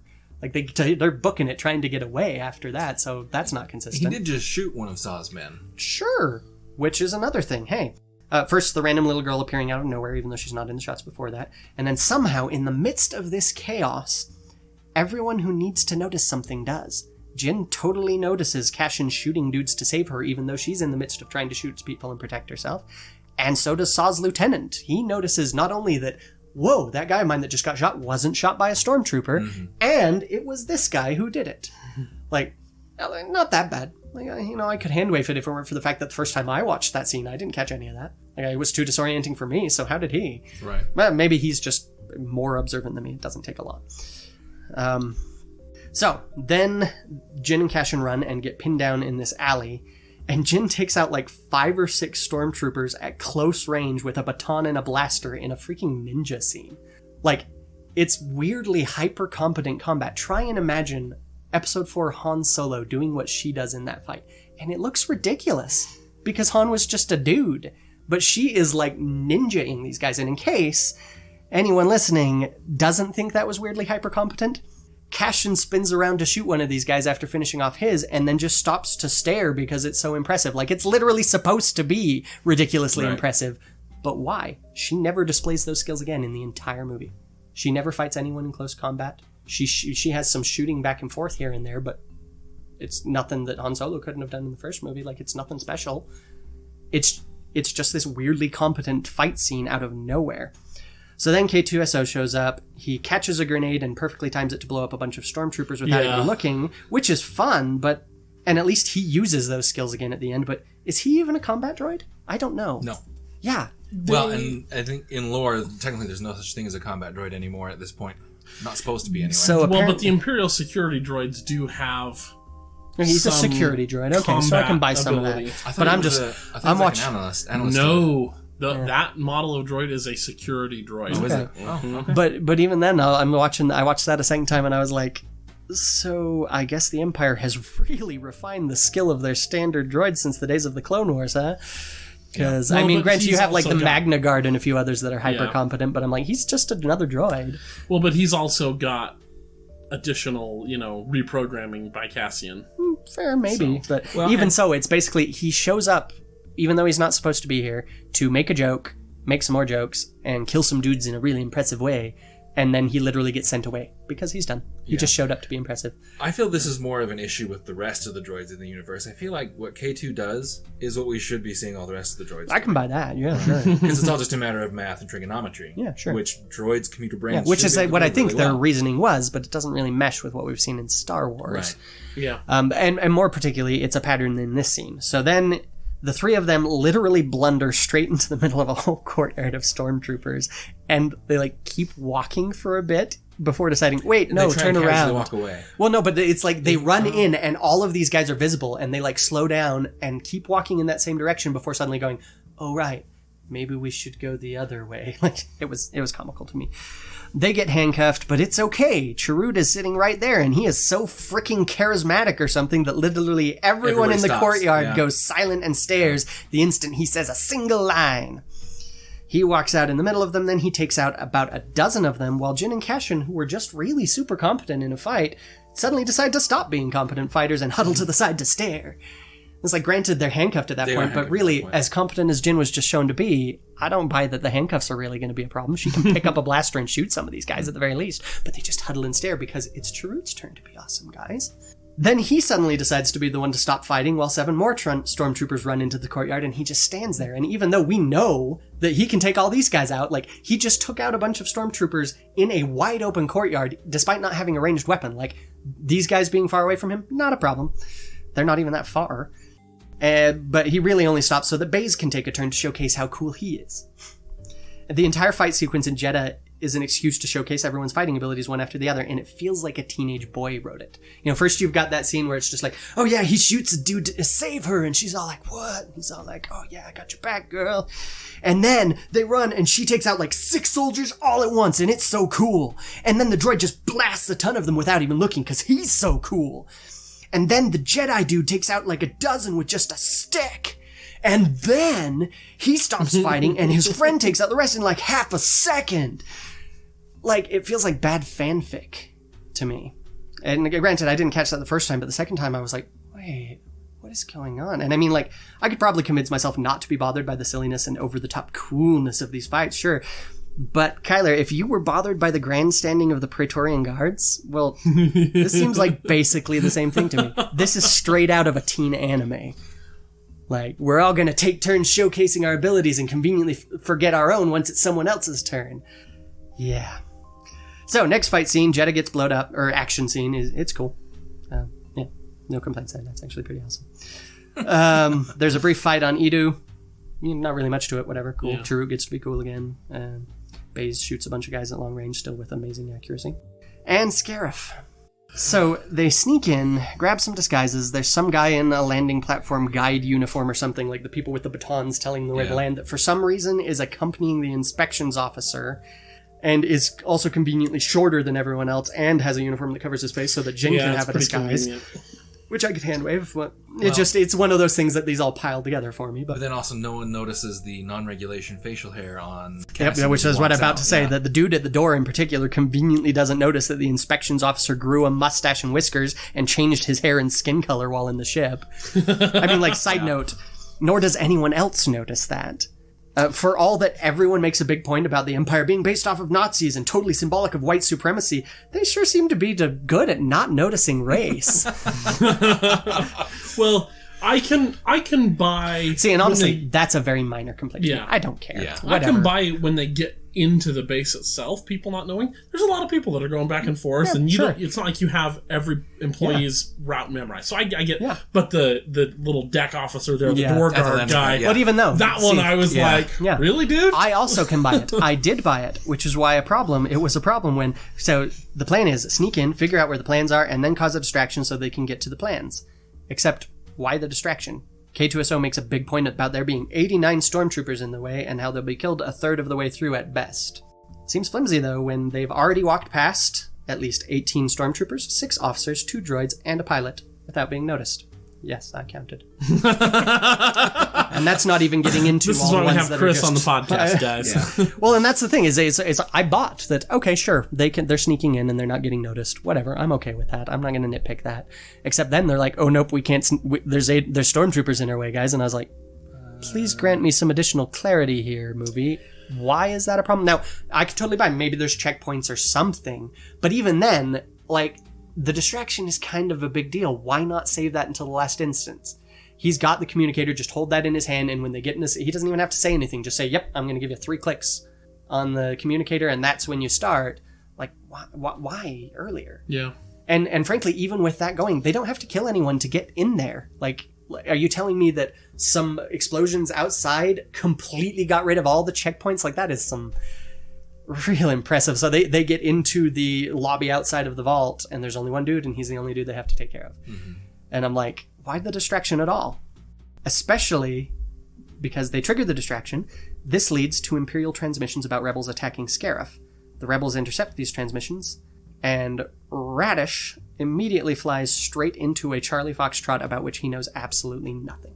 And see, the first time I watched this, my memories of the first time, I thought they summoned the fleet. They called them because they got stranded behind enemy lines. So the second time I was like, wait, no, they didn't even do that. Like they just conveniently intercepted these transmissions, and Radish just went, yep, I'm flying right into the middle of that. I don't know what's going on. And why that's a bad thing for me. I mean, he arrives basically instantaneously, despite the fact that the Imperial reinforcements don't show up for another 30 or 40 minutes, despite the fact that the message they overheard was sent for reinforcements. Radish was already on his way before the messages were intercepted. Was he? Yes. Because when the guy runs out to tell Mon Mothma, Radish is already gone. No. She says, well, I'll need to speak to Admiral Radish, and he says, he's already gone to his ship, ma'am. He's going to help them. Which implies that Radish left because he heard that there were rebel attacks on Scarif. Now, it's not that hard to bridge the gap between, these are the people who went AWOL who wanted to go to Scarif, but at the same time, he doesn't actually have any reliable confirmation that these, for all he knows, this is Saw's men. That's true. I mean, and so it's a minor thing. Like I said, it's not a hard leap to make for him. But even so he shows up knowing nothing of what's going on, and his arrival is what screws everything up. He shows up with an entire freaking fleet and sends a few ships down to the surface before the Imperials close the shield gate, which for some reason they hadn't already closed when attacks were happening on the surface. That's what strands the Rogue One team behind enemy lines and forces them to go into this suicide plan, is because Radish showed up not knowing what was going and got them stranded because of it. Now, granted, I have no idea how they were going to get out there. It feels really unlikely to me that they were going to. Yeah. But even so, what caused this compilation was not the Imperials being competent. Quite the opposite, in fact. It took them a long time to be competent right there. It was Radish showing up and screwing everything up for everyone. And then, he has nothing to do. They get a few ships down to the surface, and they're helpful, but he basically sits there killing time until the Rogue One crew finally completes their video game puzzle and sends him a message telling him to do the most ridiculously obvious thing that he should have been doing the whole time. Like, he gets there, he sends a few fighters, it's like, well, let's test out that shield. They bomb the shield itself, not the installation responsible for maintaining the shield, which is probably going to be way more vulnerable to their bombs. And then a bunch of fighters show up and they go, well, never mind. And he just sits there dilly-dallying. Granted, that thankfully, they don't show most of that. Like, by the time it cuts back to him, it's more plot relevant. Right. But even so, he basically just sits there doing jack until the Rogue One crew finally goes, hey, you know that shield and the station there that's forcing you to bottleneck around that opening and keep all of your people in this really tight space where you can be picked off more easily by the overwhelming numbers around you? Maybe just take that out so that anyone can get down to the planet surface from any point. Like, it's the most obvious thing for him to do, and he doesn't do it until they literally sacrifice their lives to tell him to. Yeah. Yeah. Like, I'm just like, Radish is not a good commander. He basically cost a bunch of people their lives here. He pulled a Poe. Only he doesn't get an arc redeeming him. He just dies for it, so at least there's that. But then he gets a ship named after him. Like, come on. Oh, hey, and speaking of that video game puzzle that Rogue One had to complete, Rogue One's Big Epic Heist basically feels like a series of video game puzzles. We need to send a message, but first we have to hook up our ship. Wait, you need to go flip a switch on the other side of the compound for some reason. Meanwhile, the other team will have one member stand out in the lobby to use that computer to tell them which room to go to so that they can look up which plans they need there, and then relay that back to the lobby so that he can flip a switch to highlight those plans for them, because for some reason these controllers are in 2 separate places, so they can use a freaking crane game to get it out. Oh wait, we can't have you going back the way you came, so now you get to jump onto the storage tower and climb up to this nonsensical little roof door that opens and closes randomly. I call it the sphincter door. And if if you listen closely, you can hear Sigourney Weaver in the background shouting, "Whoever wrote this episode should die!" Then Jin just has to upload the email attachment. Oh, wait, no, you have to realign the dish, even though that's not how satellite dishes work. And to do that, for some reason, you have to go out to the end of this random walkway jutting out into the middle of nowhere. Like, it is an artificial series of problems. Like, it's a big problem in a lot of sci-fi, where you just get like, oh, we're just going to stack up all these meaningless tasks just so people have something to do. But in reality, you could just say, you could remove pilot's part of it by just saying, oh yeah, just plug in, boom, we're done. We just need someone to throw a switch. And they can communicate from where they're at. Like, there's a bajillion ways you could justify just glossing over any of these. They're only there to keep people busy for no reason. And I mean, I'm like, compare that to Serenity. End of that movie, they get pinned down and everyone just concentrates to hold that door while Mal goes and does his thing. Things get intense, River gets to be awesome, and everybody else doesn't get an individual task tailored separately for them. Oh, Jane, we need you to climb up this shaft to flip a switch to open the door so that Simon can pull this out of there to use this on this, so that then Jewel can get, or not Jewel, what was her name? Kaylee. Yeah, Kaylee, Jewel Stady. It's like, that's what this is. Like, it's just a series of boring artificial tasks that are just there to fill everyone's time. And it's a freaking 50-minute long sequence. 50 minutes? 50 minutes. It's almost, I'm exaggerating. It's 50 they... minutes from the time that Cashin says, we're going to help you. So, okay. So it's, by the time they actually get there, it's more like 35 or 40. The battle itself is 30 minutes. Yeah, I'm talking the whole Scarif sequence, yeah. Explode, like, set the whatever. Yeah. That's when I count, like, the battle starting. Right. But yeah, basically so much of Scarif is fluff, filler, poor tactics, or just nonsensical that I can't be that impressed by any of the action. Like, it is cool. It looks pretty good, but none of it actually serves the story well, and a lot of it actually hinders it. Yeah, sorry. This is long. I'm almost done. The movie introduces lots of little things that don't mesh with the other movies. I already mentioned the Death Star weakness stuff, which you convinced me otherwise, but Vader is hyper, deadly, scary, ruthless, powerful at the end there, but apparently he really tuckered himself out because an hour later, when he boarded another ship, he just let his troops do all the work and didn't do anything himself but choke one dude. Like, after watching these in sequence, watching Vader do that, all of a sudden that really intense, scary thing that you were talking about that established his character so well really comes off as less intense and scary. And apparently he was still tuckered out a few days later when he fought Obi-Wan. I mean, I was always frustrated by the juxtaposition of the lavish, hyper-fast lightsaber action-y prequels next to the originals, but it's an hour apart and it still doesn't mesh. The reasoning behind that, or at least what I've heard that I've sort of headcanoned, is that he still respects Obi-Wan and doesn't necessarily want to kill him, so he's taking it easy. Sure. Well, I wouldn't even say doesn't even not want to kill him. When you go up against an opponent that you know is a match for you, you take it quite a bit differently than a bunch of that's fair. Yeah, and that's true. And the last time he fought Obi-Wan, he lost 4 limbs. But at the same time...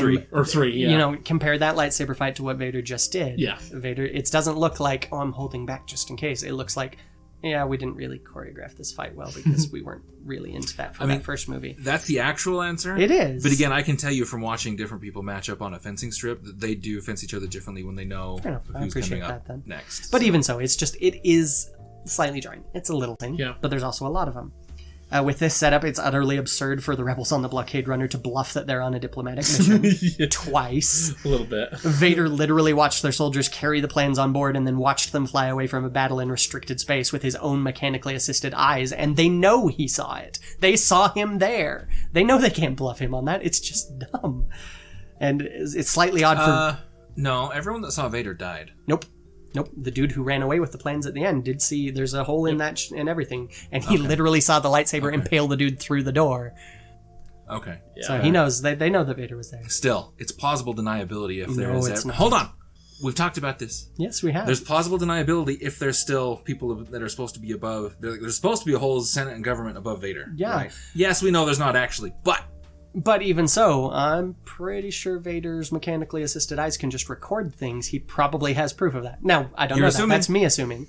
Yes. But also, you're assuming that they have a reason, some other reason for doing that. So True. My assumptions versus your assumptions. Yeah. Is it? I don't find it implausible that he could record things with that at all. This is Anakin Skywalker. He tinkers with his stuff to give it better functionality. But he's also got a whole team of people actually working on that suit, right? It was given to him by the Emperor, so there's other people working on that stuff. But he's fixed that up. Come on. No. Look at his arm at the end of Episode 2 versus his arm in Episode 3. That didn't happen because of improvements in the tech. That happened because they put one of those arms on Anakin Skywalker, and Anakin Skywalker improved the tech. I'm just saying, we're already longer than the movie itself, and we have to get to the good stuff. Yeah. So we're getting close to beating out yeah, sorry guys. Last Jedi episode.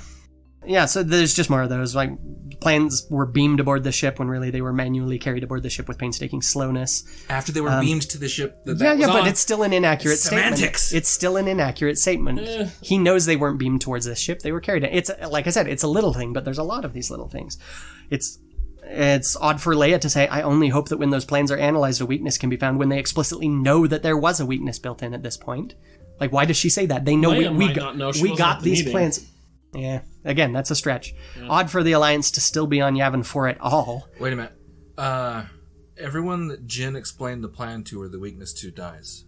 They didn't did they get a chance to actually relay that? She has an entire plan. She has an entire thing where she tells them, we need to go to get Seraph to get this. Oh, right. That's and you've right. got all these people that randomly showed up to claim that they're in charge of the rebellion when we've never seen them before and we never see them again. Sure, that dude from Sherlock and that pretty black lady were totally here. They're totally leaders of the rebellion. I buy that. No, they're just introduced at the last minute so that there's a reason for Mon Mothma to not be the bad guy for not listening to Jyn.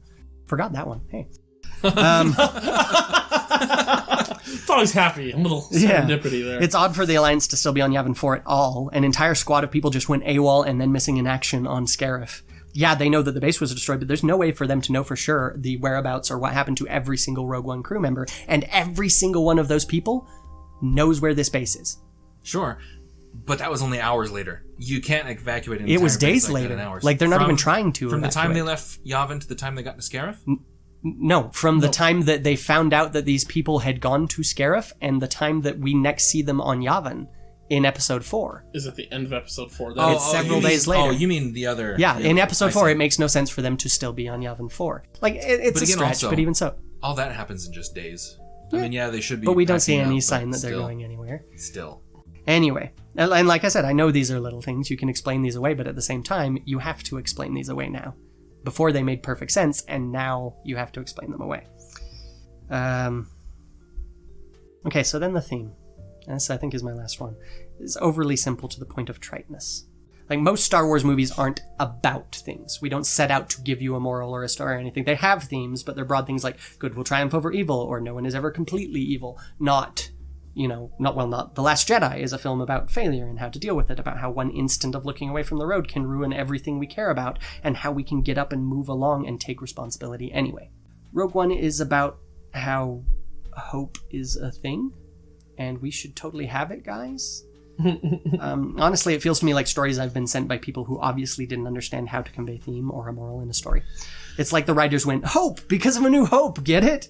And if we repeat it often enough, that's how a theme works. The person they got to take over says that the theme was sacrifice. Yeah, I mean, sacrifices are made. Especially because, well, and actually, I actually have this here.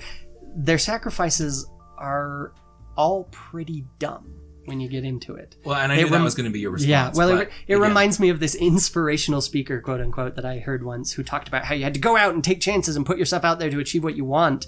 But the examples he gave from his own life were of him doing colossally stupid, ill-advised things and then getting absurdly lucky in a way that he could have done without doing the things in the first place. Like, people around me are sitting there like, oh yeah, this is so inspirational. And I'm like, this guy is an effing idiot. Don't listen to him. What are you doing? At the end of the day, my problem with Rogue One is that story-wise, it's not actually any better than the prequels. As far as developing character, it's actually far worse in most respects. But where the prequels get ragged on, it gets widely praised, basically because it hides its absurdity behind a serious tone and a veneer of this is totally for adults, not kids. It doesn't have Jar Jar, Jake Lloyd, or Hayden Christensen, so it gets a pass where the prequels don't. And that disappoints me. Like, it feels like talking to someone about this politician that you both really strongly oppose. And you're like, oh yeah, man, this guy's policies I don't like, his behavior is reprehensible, all this stuff about him. And then along comes another politician who is literally just the same. And you go to talk to that friend being like, oh yeah, this is pretty bad, isn't it? And they're like, no, I love it. And you're like, wait, why? All the policies are the same. The reprehensible behavior is slightly different, but it's all the same kind of stuff. Like, why is this guy any different? And over time talking to them, you figure it out that is, oh, well, I like his accent better and his clothing and his general demeanor, and it's all very superficial, and they didn't actually care about all of the really deep stuff that you thought you were talking about. And that's kind of what this feels like for me with Rogue One, is when people are all like, no, it's so great, and I'm like, it's not, though. They've changed a few surface things, and you're all really happy with it. And I thought we were thought we were being discerning about these movies, and I feel like we're not now. So, sorry that took so long. No, that is my take on Rogue One. We're doing okay. So, what do you guys think? Just some anecdotal things of interest that you just reminded me of that I looked up earlier. The Metacritic scores for all of Star Wars currently are interesting, because for all the praise that Rogue One gets, it actually sits right in the range of the prequels. One also, incidentally, Return of the Jedi is in that range as well, for some reason. Critics aren't as crazy about Rogue One, and audiences. So, yeah, interesting. Because the critics are the ones who are obsessed with story like me. This is their living. It's a different beast than most people just going to see it. But also, anecdotally, Solo sits right there as well. Yeah. It's actually worse than Rogue One. Really? 2 points. I feel like Solo, though, suffers from a lot of the things that Chris has pointed out with the characters here, though. Mm-hmm. So that doesn't surprise me that that's similar. Yeah. For me, even hearing everything that Chris has said, some of which I've heard before, some of which is new, I agree with most of it. That's why I've been mostly silent for this episode. As I'm going, well, I don't really have anything to add. I can see exactly where Chris is coming from, and I do agree with it. I still really like Rogue One because, unlike Chris, where story is paramount, and if the story isn't done well, then there's very little to redeem it. For me, I look at every Star Wars movie like I'm that little kid again, and that little kid, that little Kyler, loves himself a good lightsaber fight, loves himself a good space battle, and then if there's a cool land battle in there too, with like lots of shooting and awesome explosions, I'm down. And so I really like Krennic on a less superficial level than just the battles or whatever. And that's what I mean is like, does the space battle look cool? Are there cool explosions on the land battle? That's kind of superficial stuff. But so on a more deeper level, like Krennic, I think is a really cool villain.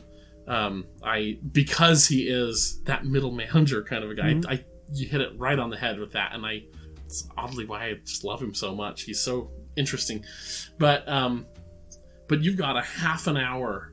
That last half an hour of the movie is the stuff I love most about Star Wars. I have a really cool lightsaber scene with Vader chopping up rebels, which of course makes my Imperial dark heart happy. To see the Dark Lord of the Sith earning his keep, you know what I mean, and chopping those rebels up. I'm like, dang, that is the kind of Vader scene I have always wanted to see as a kid. I wanted to see Vader go full dark side on some rebels, and just chop them up. The land battles in Star Wars are always my least favorite of like this trilogy of battle, lightsaber, space, and land. And so it does a good job. I mean, it's kind of up there with like Hoth for me, which is really about the only other Hoth and Geonosis. Yeah, Geonosis is okay. I don't know. For me, it was right around Hoth, where I'm like, it was solid. Not my favorite, because I think there are better land battles in Clone Wars, especially some the TV stuff series. on Utapau as well in the tunnels. Yeah, Utapau is all right. So I'm like, it's a solid land battle. I'm getting cool shots. Stormtroopers are shooting. There's explosions when the AT-ACT comes crashing through the trees and stuff. I'm like, that's a really cool shot, and a little scary and stuff. Okay, that's fine. But the space battle in Rogue One is so dang cool. Now, I know Chris had some problems with it earlier with we were talking about this before the show, the ion cannons, or ion that's a little bombs, thing, yes. It's like, okay, but we've seen ion shots from the cannon take them out in Episode 5. Yeah, it seems awfully convenient that we managed to disable a Star Destroyer with small fighters for the first time in history, right when we need to smash one into something. But they don't, though. In the Clone Wars, they try this tactic. First time in the movies. Yeah, first time in the movies, that's true. Speaking chronologically or release order? Because they do that in Return of the Jedi. Do they? Mm-hmm. Yeah, they start blowing up on the command bridge on a couple stars. They get in real close, yeah. But anyway, I didn't have a problem with that, and it's way cool. Just everything, and again, like all the Disney Star Wars movies, every shot is beautiful. It looks pretty, and that the whole Star Destroyers crashing into each other, I was like, implausible maybe. but I don't even care. Oh no, I so actually cool. like that part. Like I like the Hammerhead cruiser and using that as a tactic. Like I thought that, and it was gorgeous to watch. Mm-hmm. Yeah, really, really pretty. I love when the Devastator, Darth Vader's command ship, shows up and the little GR-75 crashes on it. I'm like, yes, this is awesome. Imperial might. Here we go. So that was just, it's so cool. That final battle is really cool. Now, narratively, with Radis' decisions and stuff, I got to give it to Chris, but visually, this is the kind of Star Wars space battle I paid money to see, you know? And then there's a couple other cool Easter eggs we talked about a little bit, but for any Star Wars Rebels fans, you do see the ghost from Star Wars Rebels on Yavin. You hear them over the intercom right whenever the battle's getting ready to go. They call for General Syndulla, for Hera. Chopper's wandering around. You see Chopper in the hangar bay. And then you see the ghost like 3 times, I think, make some cameos. Twice, but yeah. No, there's one shot in we see it twice. Anyway, you see it there doing some stuff, shooting people and stuff. So that was kind of fun to be like, oh hey, one cameo or Easter egg that I wish they would have done in the vein of why introduce something new when you have something old that would fill that role perfectly. Why create General Draven when he could have been Agent Callus? Because Agent Callus from Rebels, he starts off as an Imperial security guy, and this is Cassian's Callus. whole thing is security information, you know, that kind of thing. And then he defects, and the guy who Alistair or whatever his face is that plays General Draven kind of looks like Agent Callus. Yeah, it does. He's got the exact same hair color. He's got the same kind of like face, like his jawline is the same. It could have, like, in fact, that's who I thought it was when I first saw the trailer. I know, and I'm like, dang it, that would have been so cool if that was Callus, who had risen through the ranks, become the head of, like, Rebel intelligence or something like that. That would have been way cool, and you already had this character in lore established. So I'm not sure why I don't know. I would have been happier with it. I feel like you would want longer than what I think Rebels is before this. They didn't, but the thing is, after he defects, so in spoiler alert for Rebels, season 3, he is in his heart defected, but he still is with the Empire, and he's just feeding the Rebels information. Right. In season 4, we see him for all of like 2 episodes as a Rebel operative, and they don't do anything with him. So I don't think it would have, to say like, oh, well, they should have gone longer to, have it be Callus or whatever. They didn't do anything with Callus anyway. Just make him Callus. But for such a high-ranking official, so what? I don't know. Who cares? I would be nervous about having him be high-ranking in my Well, but the thing is, organization. Draven isn't established as the head of intelligence anyway. But he's high enough to give orders to people. So was Callus. Even in Rebels, Callus was high enough to Rebellion give also has some command structure issues. You've got a lot of people giving conflicting Yeah. commands. You've got I a don't lot of people think at the top debating over what should happen. Like, Yeah, so I don't think bit it of a would have mess. been Well- any weirder to have Callus in that role than Draven, personally. That's one thing I wanted to talk about, though. You didn't like that council? it's mostly just that we haven't shown that the rebellion really functions that way at any point in any of the movies. Well, but see, that's the thing, though, is here it is. This is the point that they show it to you. Yeah, so why not show it earlier in the movie so we can actually see this? It only shows up once they need it for the plot, and then it's gone again. It doesn't show up before that. It's there for the plot so that we can have people reject it so that Mon Mothma doesn't look bad, and then it's gone again. Anyway, there we are. I mean, that's my all problem. It's not that they function that way. That actually makes a lot of sense for Yeah. this homegrown rebellion. It just... The I alliance wish they were being consistent on that. an alliance of groups instead of actual everyone underneath Mon Mothma, which is kind Also, of what I the was idea super was excited before. to see that dude with the beard from Sherlock. I like him. Don't actually know his name, but Yeah. he's a good actor. That's all I have, so... I have more. We don't have time for more. No, I meant more like good things. Like Oh. I love the sense of the sense you get of people finding out about this weapon for the first time. Like we get a little bit of that in the original, but this one you really get to see people going, like, Jedha is gone. Like what do you mean? Well, and the guy at the beginning, it's like, it's a planet kill, and they're just kind of Yeah, just and like, and I love that. I love that sense of this movie. I Alan Tudyk. To quote the CinemaSins guy. Oh wait, maybe that is it.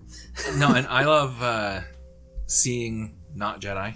I mean, as much as I do love Jedi, Yes. seeing the other side is Yeah, awesome. yeah, I agree. I want more. even also seeing just a little bit more of how the universe is put together, like that the first place where you see Cassian is on a trading post, and it's a big thing built between like two asteroids, and yeah, that was cool.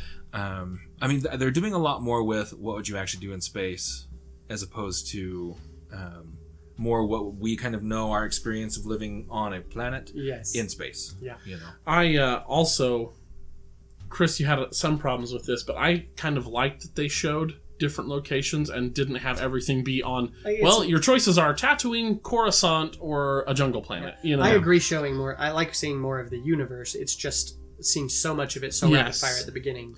And like, that's part of why I did not pacing realize, is a little bit silly. But and that's part of why I did not realize that the pilot was a character, is because we just jumped through his scenes so quickly at the beginning that I just assumed he was just a quick plot device. And I mean, the entire time, and that's part of it too. The first half of that movie, he's just the pilot. Everyone talks about the pilot, and then we meet him, and he's like, "Yeah, I'm a pilot."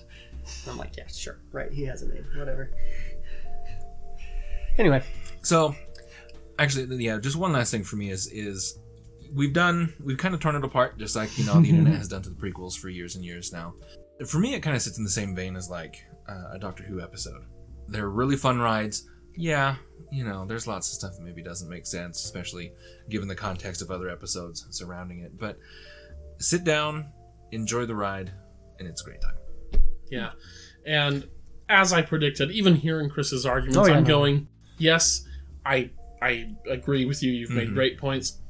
I still love Rogue One. Yeah. Well, but like I said, next time someone says to you, "Yeah, I don't like it," you know why. Yeah. Yeah. More understandable now. Well, I think it also is the same with the prequels. I mean, yeah. Well, see, and that's the thing for me. It's like I said at the beginning, I'm not trying to convince people to dislike it. I love the prequels. I am unabashedly fond of the prequels. I do not think the writing here is worse than the prequels. At least it averages out to slightly better, I would say. I think significantly better, but yeah. I'd say slightly, but dialogue is better in this movie. Yeah, we go. But the writing, it's the composition of the plot. That's what I thought you meant when you said writing. No, that's right. Most people do. Word, that's fine. Right. All of Chris's complaints are very hardcore storytelling mechanics complaints, which we're not as familiar with. They stand out to him because he knows the principles, right? Yep. So that's why they stand out to critics too, but not the general audience. We don't know those. We don't know those are problems. We don't really understand the connections between other things, so it's fine for us. And that's part of why I wanted to do this too, because a lot of the people I've met, I know that they're having trouble with it because they're not sure why they don't like it in a lot of cases. And I spent a lot of time dissecting exactly why I dislike it.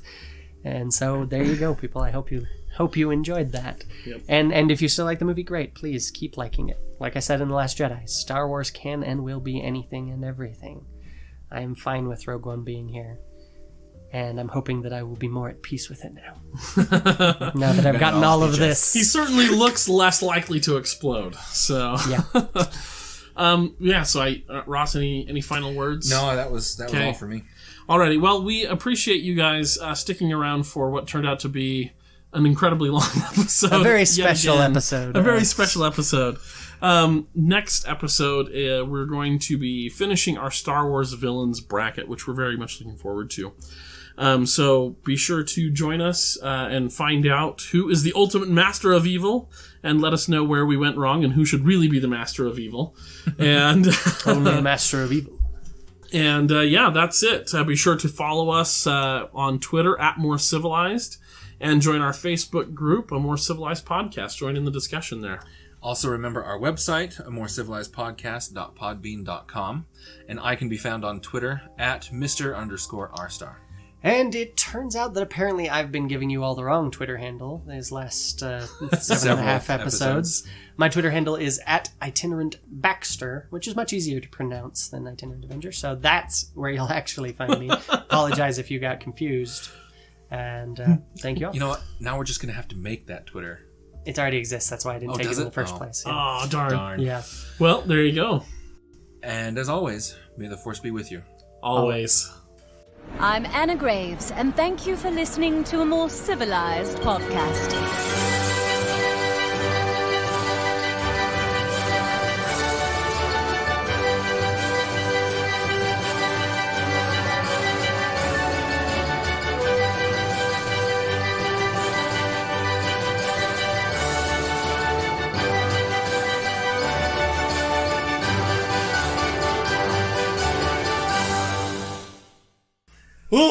finally done.